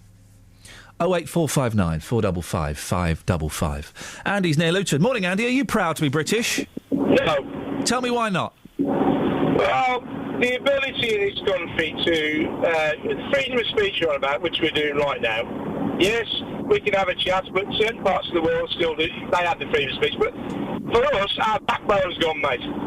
The only way that we know that we're angry, we write a letter. And when we write a letter, that's the only way a British person shows they're angry. When the fuel prices were at £1 years ago, our country decided enough was enough and we'll do slow drives across the country. That was brilliant. A bit of backbone, a bit of stand up and give up, but no, we're not taking this from the government. As soon as the government said, yeah, we'll keep that at that price, eventually it started to rise. What have we done since? We've done nothing. We accept £1.50, but we wouldn't accept £1. So our ability to argue. Then we've got our British forces.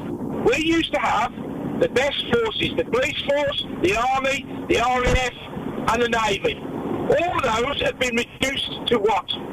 Because all that money, cost cuts, reduced to nothing. Our lads have been sent out to be killed across the world, and all we can do is stand there and slag them off. It's not what everybody does, say, well, they shouldn't be doing that.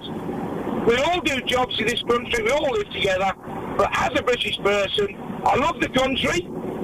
I love the fact we've got a Prime Minister because I don't want a President. The royal family, well, the royal family, aren't they? They're rich and they do some things for the country. But what I'm concerned about is, what about us, like the workers? That's what I'm saying. Our backbone has gone. We won't fight as a nation. When things go wrong now, we won't fight. If you watch the French, they put the government to the knees when it affects them. What do we do? What do we do? Oh, I'll write a letter to the MP. Oh, very well done. And the last thing I say is, I don't know a Prime Minister when he stands there, every time you look at the TV about the politics of this country, everyone stands there going, yay or nay to what they're saying. But when they go back to their houses, they sit in their little houses and realise that half of what they just listened to is not even going to affect them. Andy, I've got to move on, but thank you very much for that. Very impassioned speech there. Now, do you remember, we've talked about this the last few weeks. We got a call a couple of weeks ago saying that Beds Fire Service were going to Ackworth Court in Hockwell 4 or 5 times a day. Well, we kind of chased this up, and it was supposed to have been sorted out by end of play Thursday. Well, Dave Luton called us to say he keeps seeing firefighters blues and twosing it to Ackworth Court, and so we've asked him to watch it over the weekend. Morning, Dave. Good morning, boss. So you'd heard stories on Friday that this was still happening. Yes. We asked you to keep an eye over the weekend. It should have been sorted out. Please tell me it has. It hasn't, no, because the fire engines were there yesterday, twice. Oh. And I'm being told by the people in the flat as well that the fire engines are still coming about 3 times a day. Oh, blimey. Sometimes three fire engines, even the black cars where the chief fireman sits in, yes. 2 of them. And it's not just at Ackworth Court now, it's going to Green Court. Oh, no, there's not more places? Yeah. Oh, nuts! But the other thing is, the council said it's going to take 4 days. Yes. Well, the lady in the flats told me Friday they're only on floor 6. Yes. They've got to go to 14. Oh, no. But the situation is, the fire engines are still coming, even last night. But I'm not here all the time. I'm only being told by certain people. But they're still coming. And it's still the fire alert, fault of fire alert. Right. I'm not having this, Dave. If what you're saying is true, Catherine. Yes. This is what we're going to do. Let's get a reporter down there today to find out what's going on. On tomorrow's show, we'll get the council to send us a statement because they won't come on. Tell them they have to come on, and we'll get the fire brigade on again and find out exactly what's going on. Because this is out of order. Find out what's taking so long. Yeah. Dave? Ian? Yes, sir. Ian? Yes. Can I just ask you a question? Go on. About British? Yes. You had a man on, not last time, the time before. He said he was born in Kenya.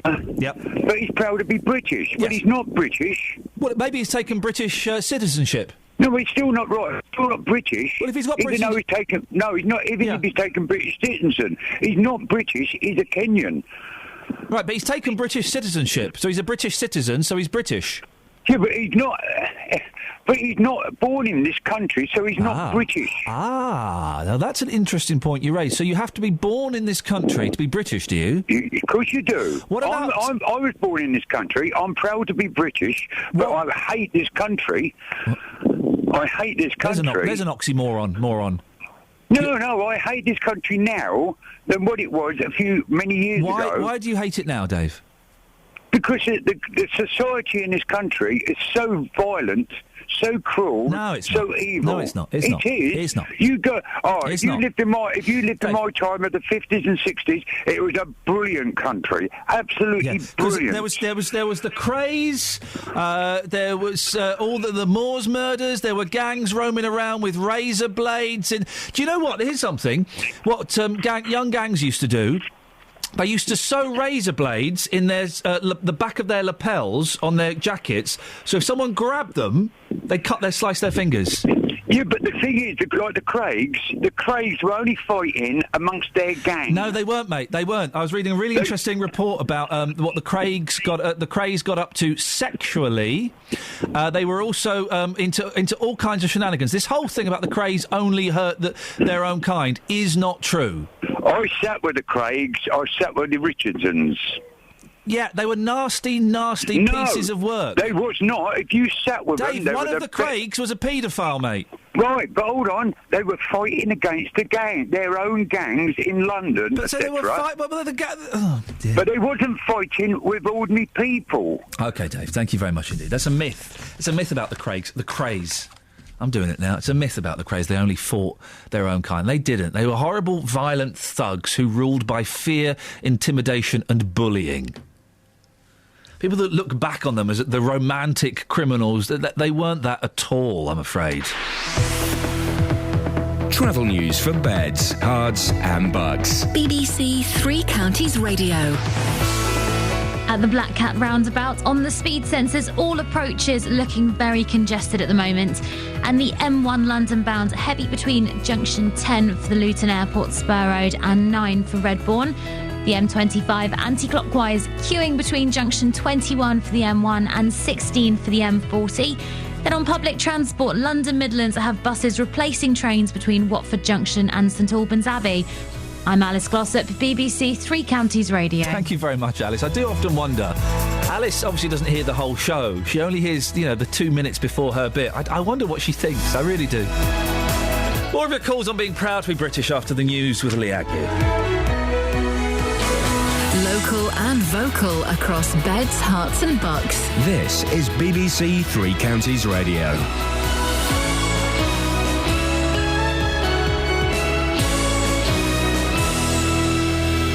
It's 8 o'clock. The headlines: hard shoulder removed from the M25, tensions heighten even further in Ukraine, and doctors' surgeries to open for longer. BBC Three Counties Radio. A section of the M25 in Hertfordshire no longer has a hard shoulder from this morning. It's been turned into a permanent lane to deal with congestion.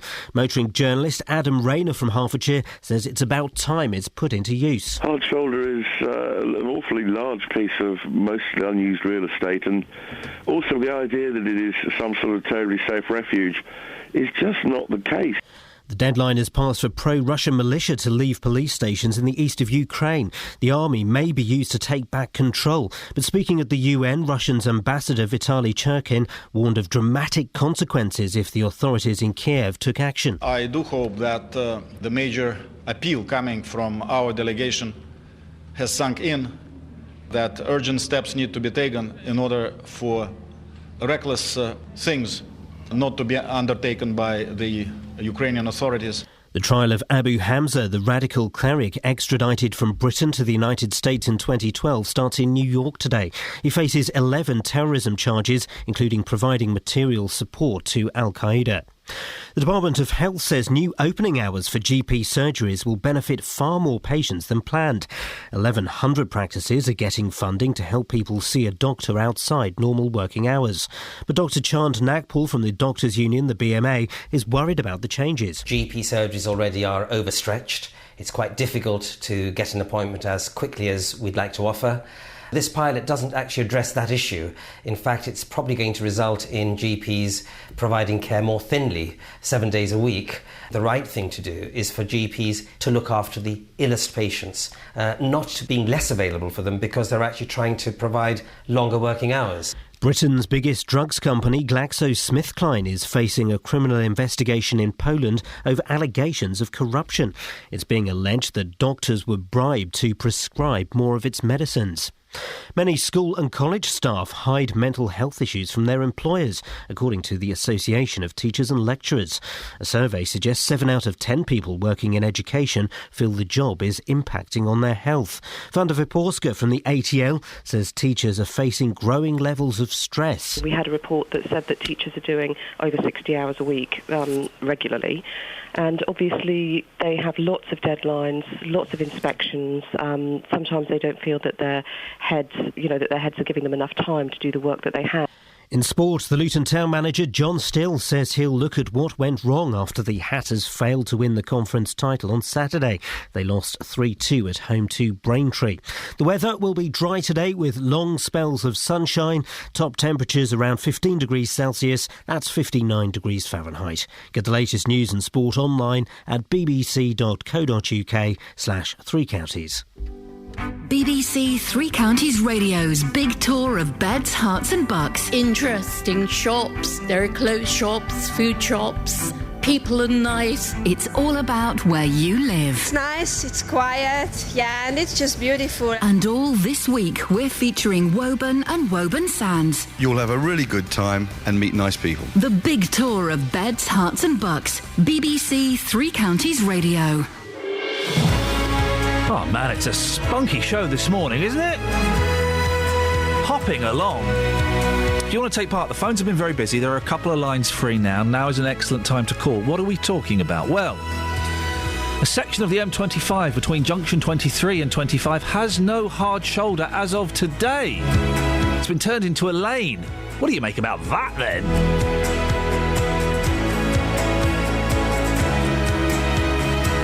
A report in some of the papers says only a third of us take pride in being British. Well, are you proud of being British? And if so, why? And can you sell it to me?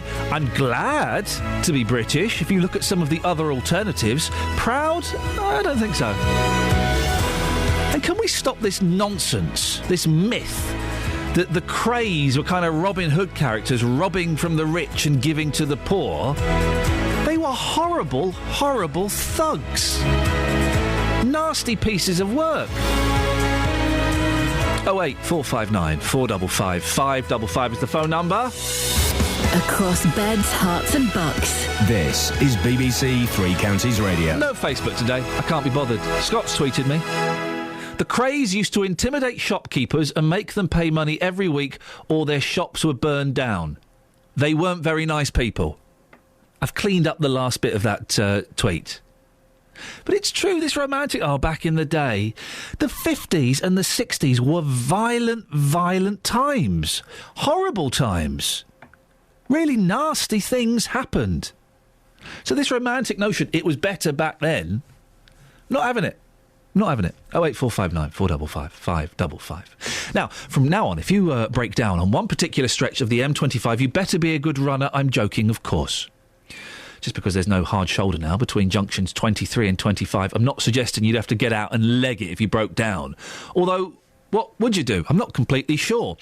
We'll find out how the Highways Agency advise us to proceed in a second, but it's clearly a concern for motorists. Here's what they told us. The concerns is if you break down anywhere that isn't close to the refuge area, it's extremely dangerous. You know, you hear so many accidents with trucks and things running into the back of cars that are on the already hard shoulder. I can understand why they're doing it, to increase traffic flow, but the fact that the refugee areas are so far apart, that would be my biggest concern. I would be concerned about the fact that if you had an accident or broke down, there would be nowhere to go, and then you would be putting yourself more at risk. Motorways need the hard shoulder because it's not like a normal road where you can pull off, so I think it is a real big safety thing that anyone driving along a motorway needs. I don't think it's a very good idea at all, because the safety implications, they're not making a safety provision for us, which I think is really dangerous. Well, a few years ago I actually broke down and there was smoke coming out of my car and I couldn't move it, so I could go straight onto the hard shoulder and stop and phone the AA or whoever I was with. What would happen if you just broke down and your head gasket went and you weren't at a refuge? Well, joined now by Graham Dalton, Chief Executive of the Highways Agency. Morning, Graham. What would happen if you broke down and there wasn't a refuge nearby? Good morning, Ian. Well, first thing is relatively few of the breakdowns are actually things that immobilise a vehicle straight away. It happened to me once. In most cases, people will be able to get to a refuge area, and they're about 1.5 miles apart. But the other thing is we've installed signs, signals and cameras. I'm in the control room at South Mims at the moment. And the section where we've introduced, it's like on the M1 where it's running on the hard shoulder, has been running successfully for a while. And in this case where we've converted what was the hard shoulder into a permanent running lane, it's being monitored all the time. So signs go on behind. If you can get right over to the left-hand side, there's a bit of a verge there anyway, which helps. And if your car is genuinely immobile and you can't do anything with it, and you're over towards the left-hand side, then get out behind the barrier for your own safety. But it is being monitored from the control room all the time. So if you break down and you're not near a refuge and you can't move your car, it does happen, it's happened to me in the past, how long will it take for a rescue vehicle to come and help? It depends what's flowing there, but there are traffic officer patrols out there, but police patrols as well. So they will be with you in relatively few minutes. But the important thing is the signs and signals go on, and that normally you're probably not the driver that breaks down, but if you see a red X over a lane, that lane is blocked. There is something blocking that lane, so don't use it. People don't always follow those signs, do they? Don't often believe them. We've had so many instances of people calling this show where the signs, particularly on the M1, are just wrong. I'm not sure on the particular instances, but the really important one to see is that red X. If there's a red X there, it means there's either something in the lane. Sometimes it's just been cleared just before someone gets through, and they might not see it because it's cleared. But that red X has been put up by an operator to protect the lane. The AA say the refuges are 2.5 kilometres apart. They're too far apart. That's the AA's view. We've put a lot of effort into design of this system, and we've designed it to be at least as safe as the 3-lane motorway it replaces. Even with the refuge areas that we've had on the M42, the M1, a lot of the stops in those are not actually emergencies. They're people stopping for phone calls or to take a break or whatever it may be. That's not really what they're... Gosh, people stop on the hard shoulder to take a phone call? People stop on the hard shoulder for all sorts of things. That's crazy. How can you be sure this... I know that stretch of road, and it does get very congested. How can you be sure this scheme will help to reduce the congestion? Well, it's bringing in the two things. It's bringing in a fourth running lane, which clearly adds some extra capacity, and the variable speed limits. With regular users of the motorway around the western section of the M25 towards Heathrow, the variable speed limits have been in for 12 or 13 years now, and they smooth the flow. They smooth the flow down, and that brings effectively additional capacity as well. So those who use it regularly certainly know that it helps traffic flow. It's primarily about saving money, isn't it, this option? Because an extra lane could have been built, but it would have cost a fortune. How much money have you saved? Well, But building to this specification, it's about half the price in cash terms, which means we can do twice as much. So we're doing this section Hertfordshire round into Essex this way, and we're doing this section in Kent from 5 to 7, whereas ordinarily we might only have been able to do one. But there's the environmental benefit as well, because we're not taking extra land, we're not increasing the paved surface area. So there's an environmental benefit as well. How's the road coping this morning? It's been doing fine so far. I always hesitate with famous last words. We've had one breakdown in there that was dealt with and taken away. How long did that take? Fairly effectively. One lane was protected behind the vehicle, and it was all done and dusted within 10 minutes. There we go. All right, well, listen, I wish you the very best of luck with it. Let's hope that nothing bad does happen and that it does ease the traffic. It's a particularly nasty stretch of the road. It's Graham Dalton, Chief Executive of the Highways Agency.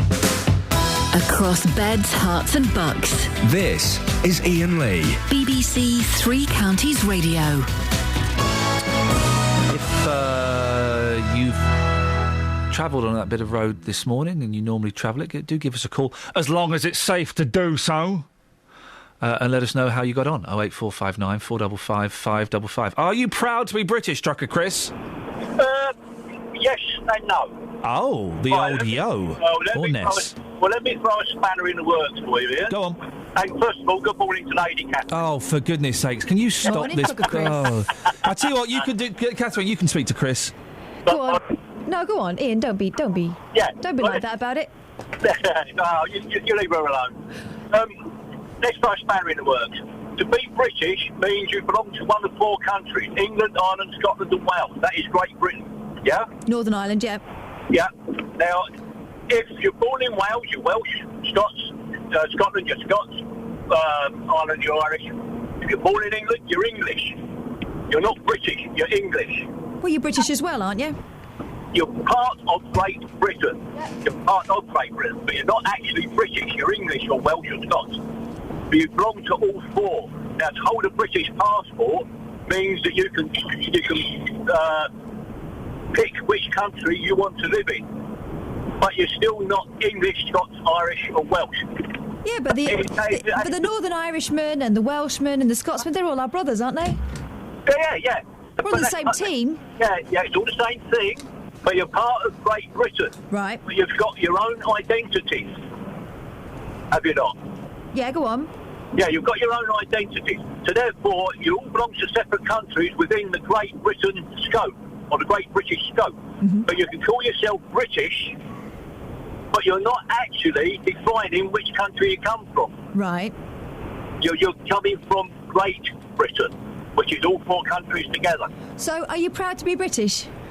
I'm proud to be British as far as I served for 10 years in the forces. Thank you. And that goes hand in hand. But I'm also very proud to be English, because I'm an Englishman. I'm not a British man, I'm an Englishman. OK, so why are you proud to be English? What are the things that make you proud? What is English to make me proud? Yeah. Yeah. Well, it's England, isn't it? This is our fair county. That's all our counties. I'm not Scot, so therefore I'm proud of Scotland for what they do for England and Great Britain, because we're all brothers together. But I am proud to be English, because England is my country, not Great Britain. England is my country, although I served in the forces for Great Britain. That is a different kettle of fish, because everybody from England, Ireland, Scotland, Northern Ireland and Scotland all serve in the British forces. That's why they are called the British forces. Right, I get that. You know, when we were talking about pride and how it all depends on your achievements, and it's about a deep satisfaction in something we've achieved, either yourself personally or as a brother/sisterhood as English people, what would it be that would be making you most proud of our great nation? The royal family. Now, I've got to say that because I've served for 10 years in the force, but the royal family. The Queen, she's done a lot for this country. Some of the royal family, well, yeah, they just tag along. But mainly the Queen, she's been on that throne for decades now, and she's done a great job for this country. It's what we actually do in this country for other people. We get what's it on from a great height. They send people over, people come over here and they say, oh, we want this charity, that charity. Well handled, Catherine. Do you know what makes me proud of being English? Yeah. Truckers. Only because they love you. I love them back. They consider you to be classy. Yeah. Well, I am in certain lights. Chris, thank you very much indeed. Always good to have you on board, boss. Travel news for beds, cards and bugs. BBC Three Counties Radio. Between the Stoke Hammond roundabout and the Drayton Parslow roundabout, the A4146 heading north has one lane closed after an accident, looking slow in the surrounding area on the speed sensors at the moment. Also, the M40 London bound, heavy going between junction 5 for Stokenchurch and 4 for High Wycombe. And the M25 anti-clockwise, queuing between junction 21 for the M1 and 16 for the M40. On public transport, London Midlands have buses replacing trains between Watford Junction and St Albans Abbey. I'm Alice Glossop, BBC Three Counties Radio.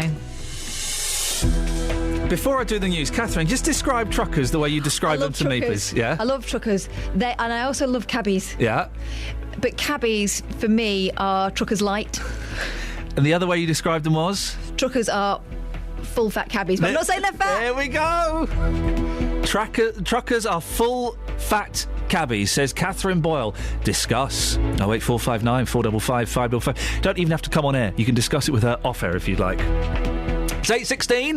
It's Monday, the 14th of April. I'm Iain Lee. These are your headlines on BBC Three Counties Radio. From this morning, a part of the M25 in Hertfordshire has 4 lanes and no hard shoulder. Ukraine is threatening to attack pro-Russian forces in the east of the country. And the fire service is still being called out to high-rise flats in Luton because of a faulty alarm system, despite telling us it would have been sorted by the end of last week. The weather today will be dry with long spells of sunshine. BBC Three Counties Radio.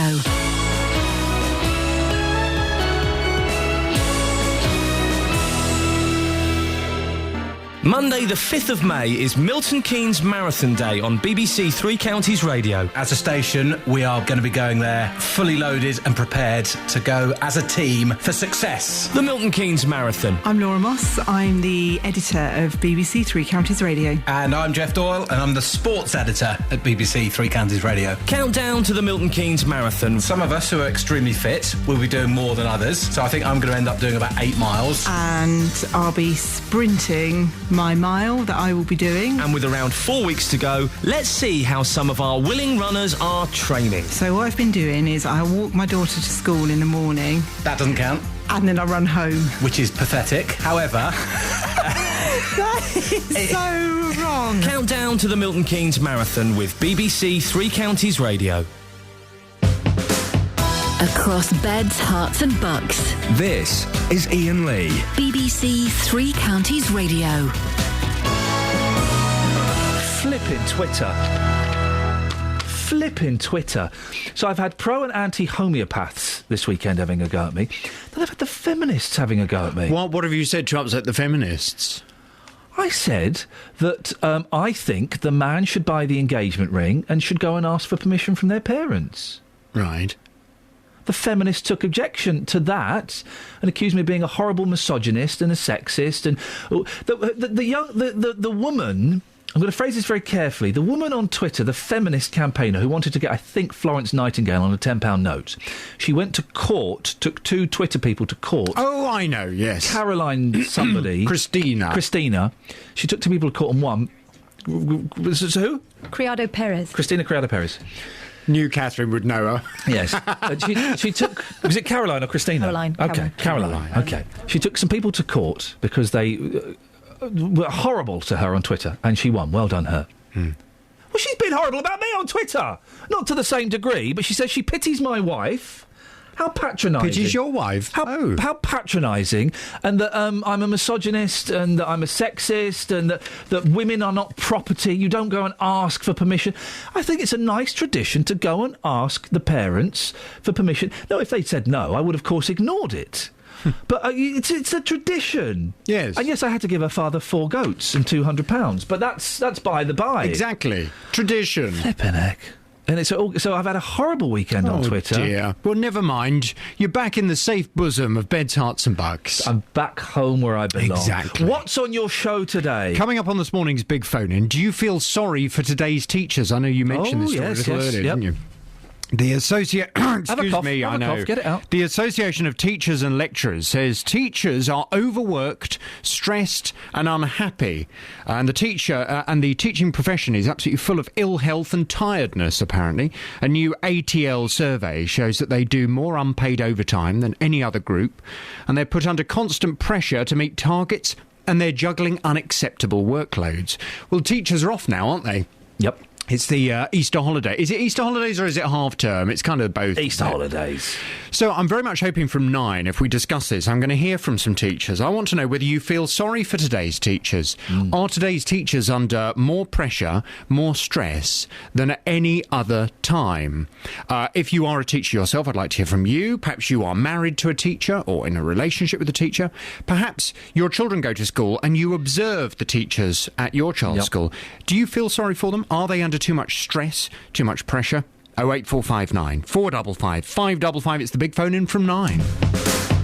Across beds, hearts and bucks. This is Iain Lee. BBC Three Counties Radio.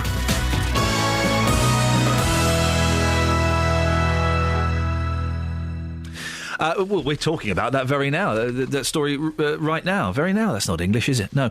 The Association of Teachers and Lecturers is calling for more honesty and understanding when it comes to dealing with mental health problems within the profession. Their research suggests half of staff feel the job's had a negative impact on their mental health, and almost 7 in 10 staff hide mental health problems from their bosses.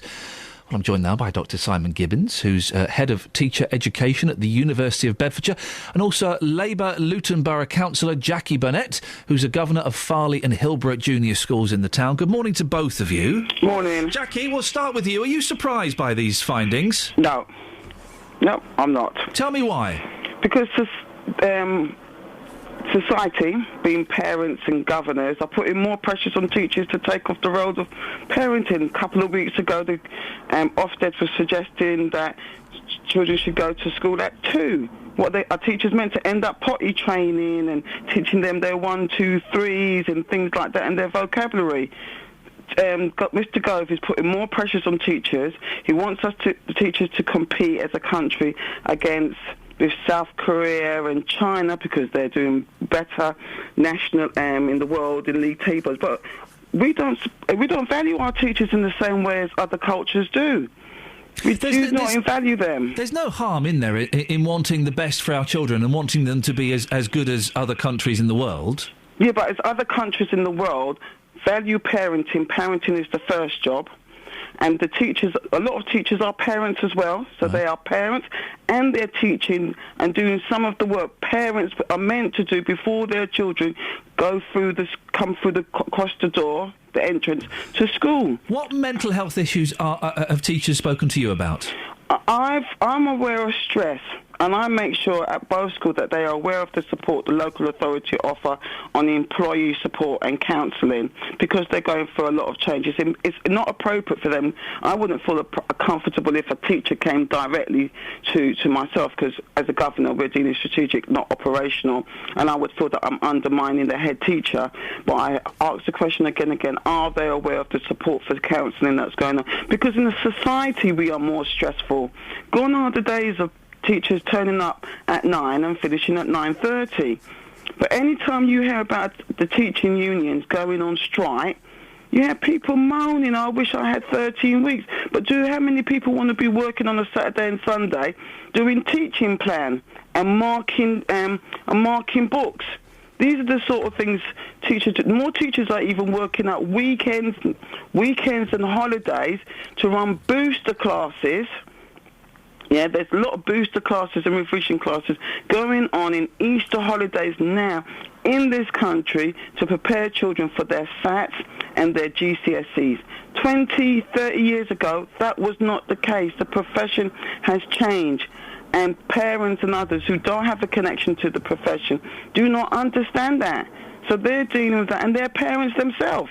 Jackie, stay there. Let's bring in Dr. Simon Gibbons into the conversation, Head of Teacher Education at the University of Bedfordshire. Simon, what do you think? Are the teachers more stressed than other professions? Well, I don't know about other professions, but teaching is a very pressurised business, always has been. 20 years I've been in it. I mean, it's not a 9-to-5 job, and it's not a job where you get 13 weeks holiday, so it's always been incredibly stressful in terms of workload. I think it's been ratcheted up in the past 10 or 15 years because of the increased pressure of accountability. League tables and Ofsted inspections really put pressure on teachers that hasn't existed before probably the last 20 years, so I think it's increased in terms of its stress and pressure. I don't know about other professions because I'm not in them, but certainly teaching is very high pressured. And what mental health effects is it having on teachers?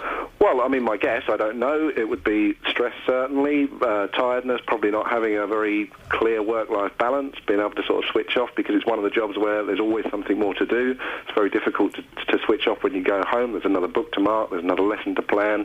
So having time to have some relaxation, some time with your family, that's very, very difficult for many teachers. So I suspect that's part of the pressure as well. Do you advise the trainee teachers on how to deal with the extra stress? Well, certainly we have them under no illusions about what the job entails, and that it is extremely pressured. We give them a lot of support. Obviously, when they're students with us, when they're training, they have access to all the student support services within the university. So if they are feeling that the workload is too much or they're feeling stressed, then they can seek support and guidance. Problem is, once they go into their first job, I just mentioned the local authority support, but increasingly, I think there's less and less support in schools as schools increasingly become academies and divorce themselves from the local authority. So I think when people are training, we do prepare them very well, and it's not necessarily the case they've always got that support when they leave the training. This is something you may not know, but the research suggests that 7 in 10 staff hide their mental health problems from their bosses. Most people hide their mental health problems from their bosses and even from their family sometimes, don't they?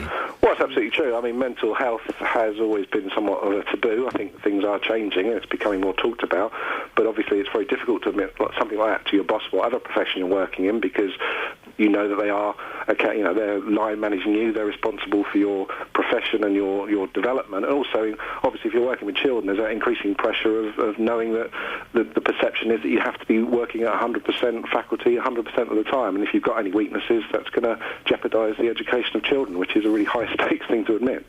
Jackie, do you think we should feel sorry for our teachers? I wouldn't use the word sorry. I would use the word empathetic. We need to empathise. Well, the world we live in now is more stressful. And if we can empathise and respect what they are doing and the challenges set before them, I think that would help them in feeling valued. But we also need to recognise that the world is changing. There's greater competition because of globalisation. And the challenge we have in people are going into the profession and not staying in it. We have a massive shortage of leadership, head teachers, and if they're not valued, we're going to carry on and it's going to get worse.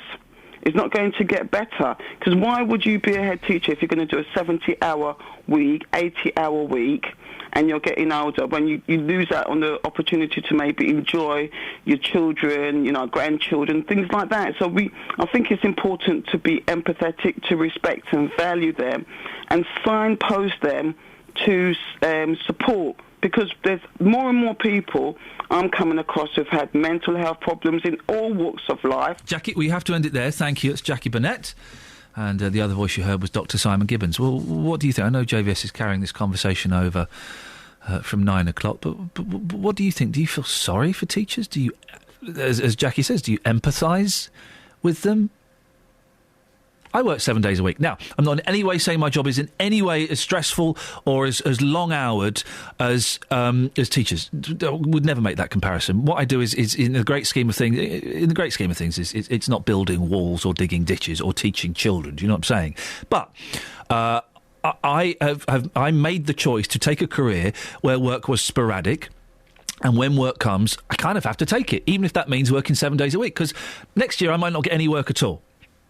That's kind of the way it is. And I suppose if you know what teaching is going to be like, if as Simon is saying, he explains it to young... Sorry, Kath, am I boring you? No, it's fine. Just a big old yawn you were trying to Been up early. What do you want me to tell you? Had a lot of sleep this weekend, though, haven't you? Yeah, I've needed it. But if it is explained to trainee teachers... just how busy and how intense it's going to be. I don't know. Teachers, they're probably not valued in this country as much as maybe they should be. They are responsible for our kids' education and futures to a certain extent.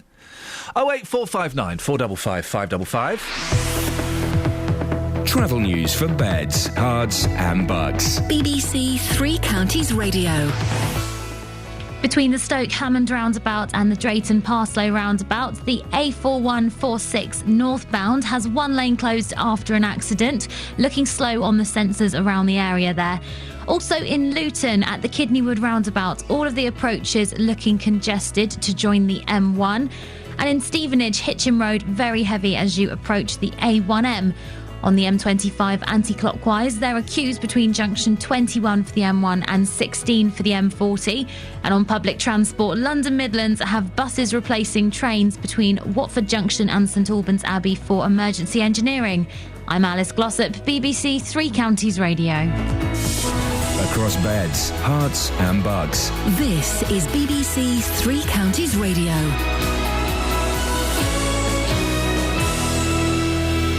It's 8:30. I'm Lee Agnew. The headlines. The Highways Agency says removing the hard shoulder from the M25 in Hertfordshire will improve the flow of traffic.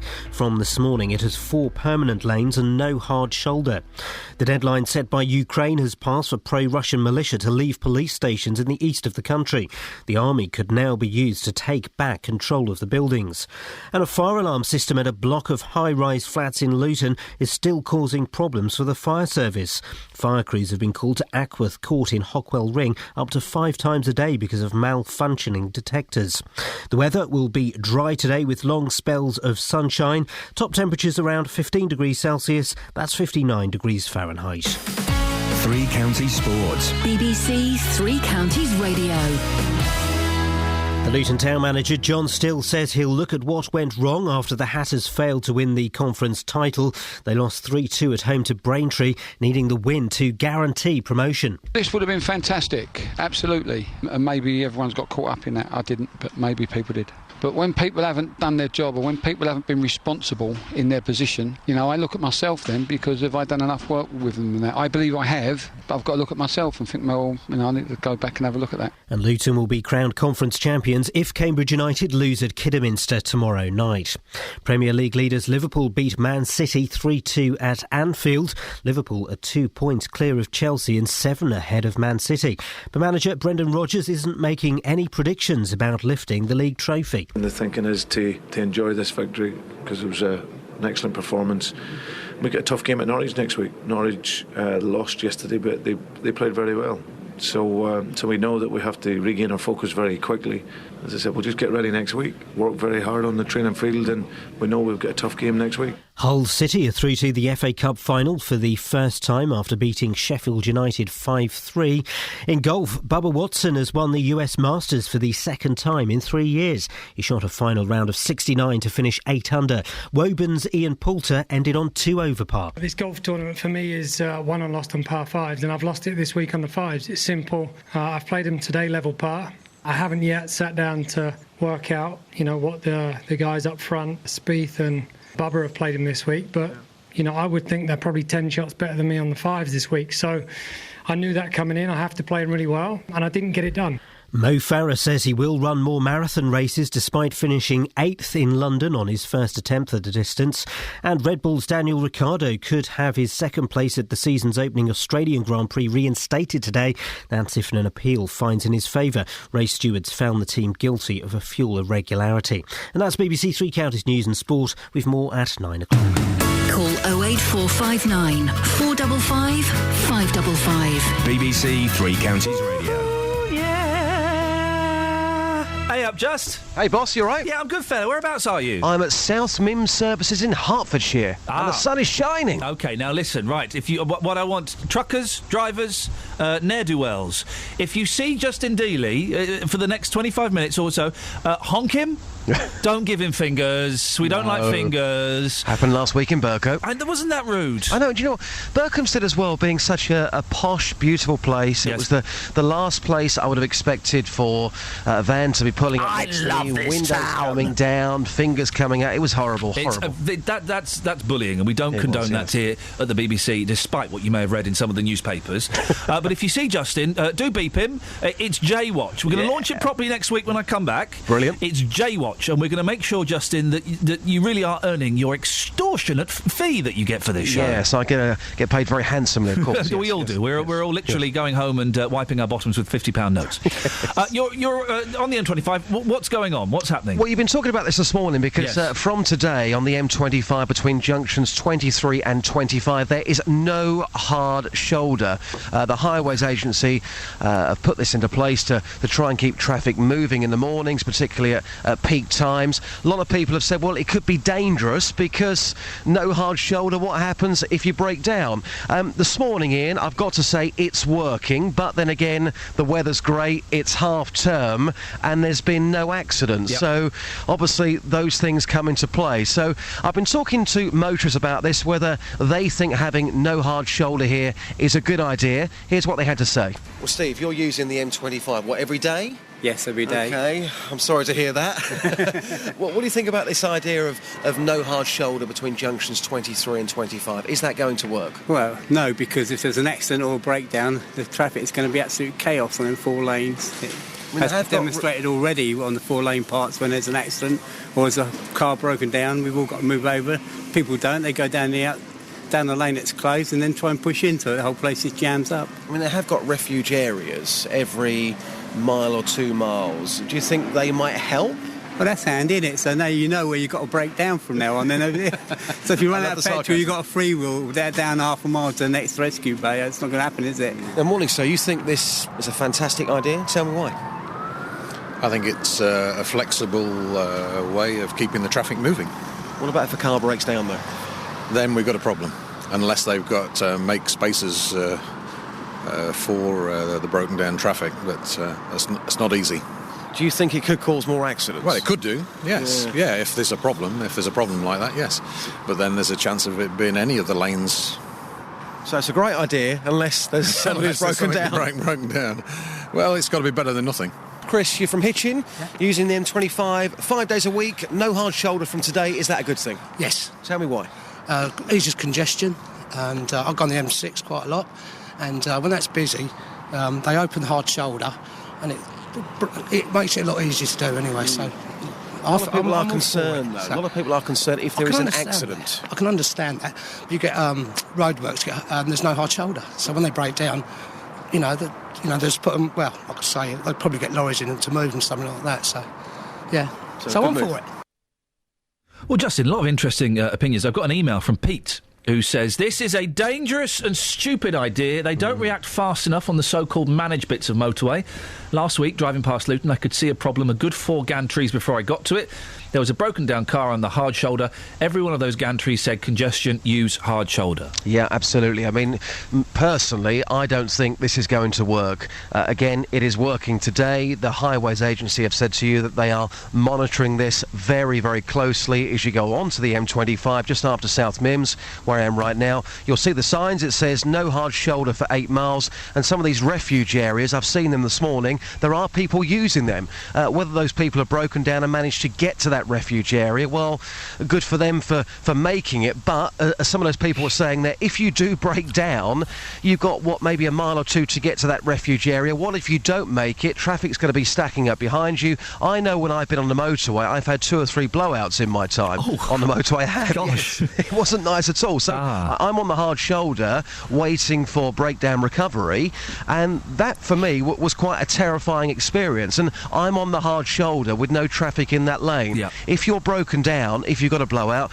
you know full well in these 2 sections, 23 to 25, you know that lane is a moving lane. You're going to have traffic behind you. That, for me, would be a terrifying experience. I have never had a blowout on the M25 or any of the motorways, no. You're a lucky boy, then. Well, Justin, thank you very much for that. Oh, but now listen, you're sitting in for me for the rest of this week, and Monday, I think, next week as well. Yeah, that's right. The quality's going to go. I know that the freaks... I'm sorry, I know that the listeners on Facebook some of them will certainly be very excited. Yeah. What can you... what are you going to bring to the party tomorrow, Just? Excitement and lots more. The weird thing is, I've got people who absolutely hate me but love you, and vice versa. That's your mum, though. She doesn't count. So my mum's 60 years old this week. Hey, I'm working on my mum's birthday. Happy birthday, Justin's mum. Yeah, the posh one. Yeah, the posh one. She's got a very posh voice, hasn't she? Yes, Justin, have a good week. Speak to you later on. Ta-ta. Right, over to you. Lots to talk about this morning. 08459 455 555. Your concerns or otherwise about this stretch of the motorway, the M25, where they've got rid of the hard shoulder. Does it worry you? It's not, they don't turn it on and off. There is no hard shoulder between 23 and 25 on the M25. A particularly vicious and nasty piece of road. Driven down it a few times. The traffic there can be horrendous. Is it going to help?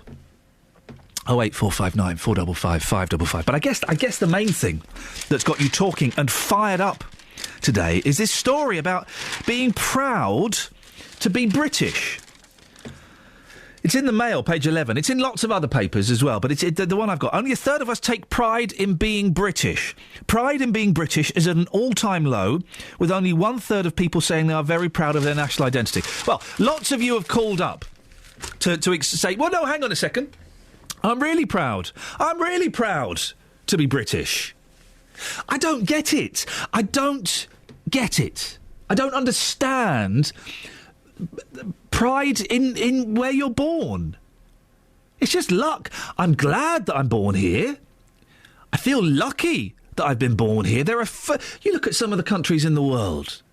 Iran, China, France, all of those places that you could have been born, and by a quirk of fate, you're born here. We ain't doing too badly. But I don't get the pride thing. I don't understand the pride thing. What is there to be proud of? There are some things that I think we should be ashamed of, that the history has shown us, but pride, I don't get it. Ben, are you proud of being British? Yeah, in a way, sometimes. But why? Why are you proud of where your parents, why are you proud of what country you're in at the moment your mum passed you? Well... That's what it is, isn't it? Like a movement. Yes. Well, I think you can be proud of what you participating as part of a democracy, as part of a country... are doing. And equally, you said you're ashamed of some things in our past. How can you be ashamed of something and yet not proud of something? That's why... That's a really good... See, this is some interesting points. We've never got a question like that from Kelly. She'd have been going on about the Glasgow lineup still. I am... That's a really good question. I think I can answer it. I am ashamed as a human of some of the things we've done, not as a Brit. Okay. Does that answer it? Yeah. I think that kind of does. Yeah. And I guess I feel a slight closer association because it's British. I don't feel responsible for our involvement in slavery. I don't feel responsible for the terrible things we did as part of the Commonwealth. But as a human being, I can be ashamed of the way we treated other people. And by extension, can you be proud of some of the achievements of the human race as well, then, in things Stephen like Hawking. Stephen Hawking. Is he on the Someone line? who makes me proud. Makes me proud of this country. Why? That we have a mind like that amongst us, and he's doing great deeds for not just us, but humanity. And he was educated here. Why are you proud of that? I'm proud of him. As a human being, I'm proud bit patronising? of him. Is that not patronising? No. I mean, that's a serious question. No. And these great august institutions, we had the first universities, in this country. You walk around that's really nice. You walk around those buildings, you think, wow, this is such an achievement. Because that's what we're talking about, isn't it? Pride comes from feeling satisfied or pleased with an achievement. Well, pride comes before a fall. Well, we all know that. Doesn't it? We've had a few falls too, come on. Yeah, we've had a few. 08459 455 555. First thing is, are you proud to be British? If so, why? We've had lots of people, when Justin went out and spoke to some people, and people on the phone, oh yeah, I'm really proud to be British. Why? Oh, I don't know. The internet, we invented that as well, and we're already tiny. Well, we didn't invent the internet. Tim did. No, we didn't invent the internet. Oh. Texties, we invented that. Look at Ben. Ben's confused. I thought we did. We didn't invent the internet. What? But he's got all the credit. How can he get all the credit? He didn't invent the internet, and he's not got the credit for inventing the internet. He did it in the Juba Olympics. He was in the Olympics. He didn't invent... Who wants to phone up and correct these two miscreants? I have no idea what that word means. Delicious, though, isn't it? Who wants to phone up and tell Ben and Catherine why they're wrong? We, the Brits, did not invent the internet. 08455. There goes the phones. Don't let them tell you off air. Let them come on air and do it. 08459 455 555. While we're waiting for that, let's get the travel. Travel news for beds, cards and bugs. BBC Three Counties Radio. Between the Stoke Hammond roundabout and the Drayton Parslow roundabout, the A4146 northbound has one lane closed after an accident. On the speed sensors at the Park Street roundabout, the North Orbital approach heading towards St Albans is heavy. And the M25 anti-clockwise very slow between junction 20 for Kings Langley and 16 for the M40. On public transport, London Midlands have buses replacing trains between Watford Junction and St Albans Abbey for emergency engineering. I'm Alice Glossop, BBC Three Counties Radio. Alice, thank you very much. I'm Googling furiously who invented the internet to make sure I've got my facts right. I'm pretty sure on this one. It's 8:45. It's Monday, the 14th of April. I'm Iain Lee. These are your headlines on BBC Three Counties Radio. From this morning, a stretch of the M25 in Hertfordshire has 4 lanes and no hard shoulder. Ukraine is threatening to attack pro-Russian forces in the east of the country.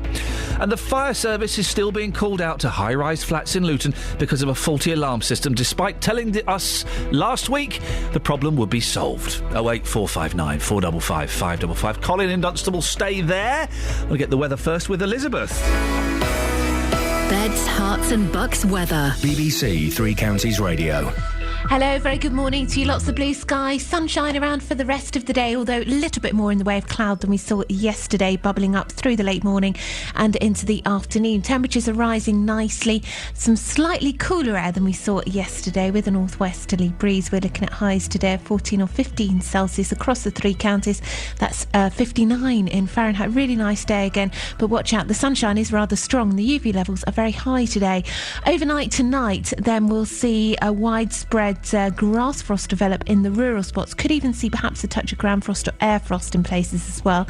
Lows of perhaps 2 or 3 degrees Celsius. So a chilly start to the day tomorrow, but again it's looking fine, dry and sunny. A little bit less in the way of cloud tomorrow, and the good weather set to last all the way up until Good Friday, possibly Easter Saturday as well. That's the forecast. Thank you, Elizabeth.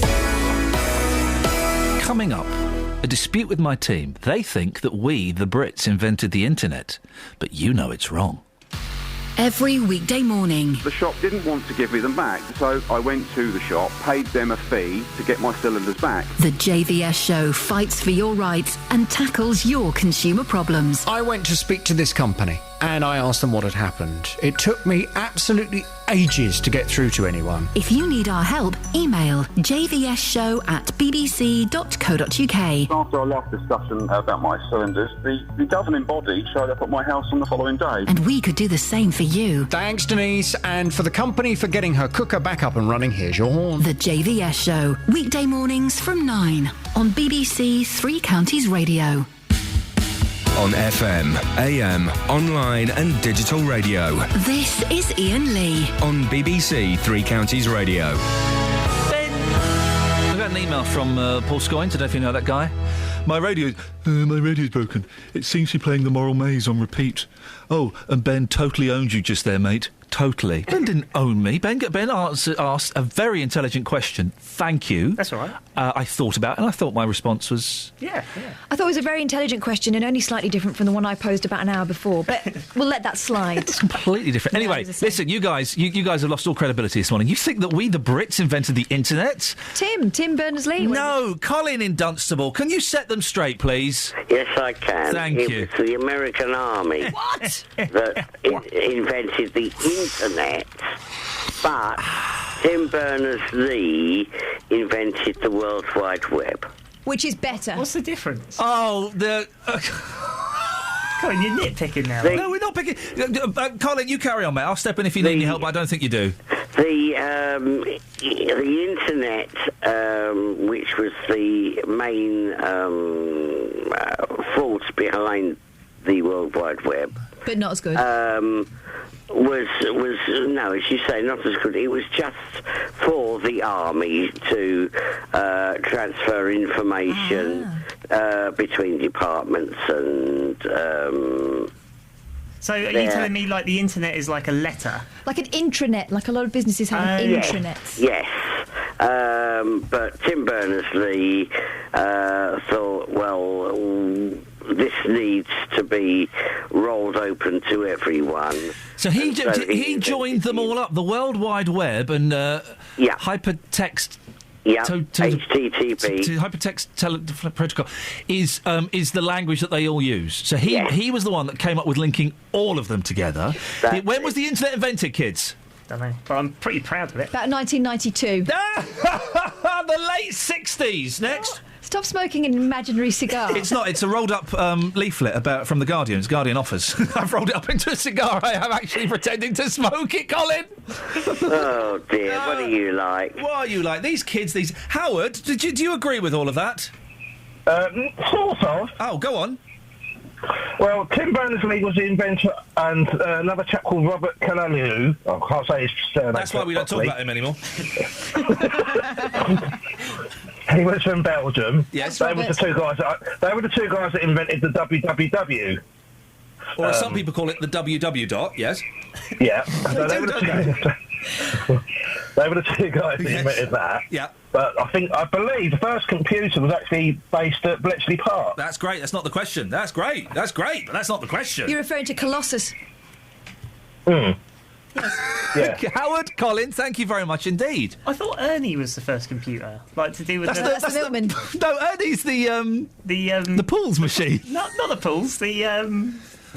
I went to the Science Museum and they were going... The premium bonds. The bonds, that's it. And they were saying, this is amazing. And I was going, wow, this is like the first computer. So what did they build at the University of Manchester that took up a room? It wasn't a premium bonds. The first computer wasn't built to work out premium bonds. So it would be great if it was, though. It would be great if it was. Now, listen, this really is... The fact that Tim kind of nicked the idea and made it better makes me even prouder. That's true British initiative. That's what we do. We nick ideas and we make them better, and then we let other people make them much, much better. Yeah. That's what we do. Yep. Now, listen, this is 08459 455 555. All that came from... Thank you very much, gentlemen. All that came from Why Are You Proud to Be British? We've got 10 minutes. We can still take those calls. But earlier on the weekend, while we were watching the marathon, I was put in one of those positions as a parent... You kind of go, oh, my goodness gracious me. Now, there's a question that could only come from the mouth of a child. And, I love the naivety of children's questions because they don't care. They ask a question as they see it. We were watching a bit of the marathon. We were watching the leaders. And I would say the first 8-10 runners were all black. And my son said, why are all those runners dark? Why are all the fastest runners dark? And I kind of ummed and ahed, and I said, I kind of went on more of a thing about people of different colours, and we had that conversation.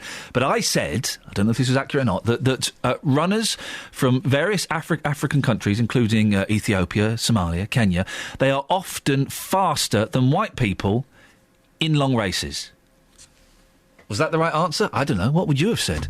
Well, I'm very pleased to say we've got Professor John Brewer, Director of Sport at the University of Bedfordshire. Good morning, John. Good morning, Ian. What is the correct answer to that question when a 4-year-old says, well, why are all those the runners dark? Why are they faster? What is there? Is there an answer? Well, you were getting close with your answer. And I think the key thing in athletics particularly is that if you want to be at the very top, you do have to choose your parents carefully. Right. You have to have the right genetic makeup, the genetic predisposition to be an elite athlete. And all of the evidence tends to suggest that the African nations, Ethiopia, Kenya, Tanzania in particular, produce endurance athletes with a large proportion of what we call slow-twitch muscle fibres. Ben mentioned the slow twitch earlier on. What does that mean? Well, if you were to cut a slice through your leg, and I wouldn't in any way suggest you do that, who's this horrible man we've got on? Yeah, the muscle itself is made up of many millions of small fibres, and those fibres are either what we call fast-twitch fibres, which contract very, very quickly, and those are the sorts of fibres that many of the Caribbean athletes have, so Usain Bolt being the obvious example, whereas the African athletes tend to have a higher proportion of the slow-twitch fibres. Now, those slow-twitch fibres don't contract quite so quickly, so they're not going to run 100 metres in a sub-10-second time, but what they do allow you to do is to keep running for a long period of time very quickly without causing fatigue, because the key thing, as I found out yesterday as well when I ran the marathon, is that you do need to avoid fatigue if you're going to get around the course quickly.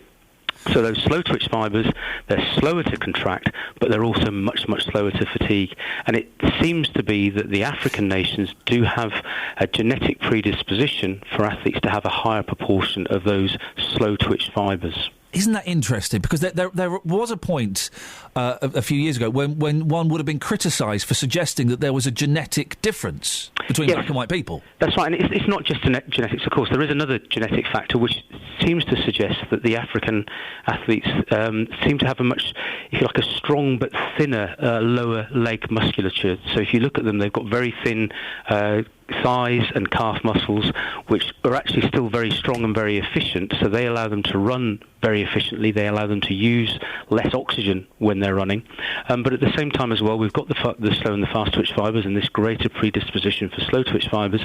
But I think what also then happens, Iain, is that you move from sort of nature to nurture. Yes. And they get exposed to the top level coaching. There is a culture of endurance running, of high-level endurance running in their society. So that means that more and more athletes are encouraged to do that. So, if you look at this country, we've got football as part of our culture, so all of our best sports people tend to gravitate initially to football.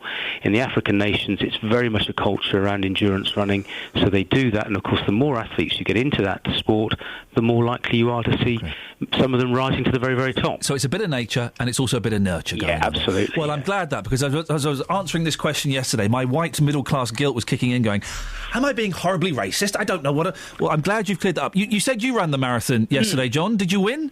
Not quite, no. I didn't choose my parents carefully. Yeah, that's the problem, yes. I was very lucky yesterday. I was asked to be on escort duty for a celebrity. If you watch Holby City or Casualty, I'm sure you'll know Connie Beecham, otherwise known by a real name, which is Amanda Mealing. And I was very privileged and very lucky to run around the course yesterday with Amanda Mealing. I did it with Susanna Reid last year, Sophie Rayworth the year before. You're doing all right, John. So I've got a hat-trick of running with very nice ladies, and Amanda knocked 15 to 20 minutes off her personal best. And we finished middle of the field in just over 4.5 hours. Did you not find it frustrating? You go, come on, love, this is really slow. No, I didn't. I was very honoured to be with her. I had to give her a little bit of a G up over the last 4 miles, but it was a fabulous day as always. Do all celebrities get someone like you to run with them, or do they have to request it, or how does that work? No, not at all. I should say right from the outset, it's totally voluntary. Right. I've got a bit of a sort of... I work a little bit for the London Marathon guys in the build-up to the race. Fantastic. And I've become known to a few of them, and I think if they know that they can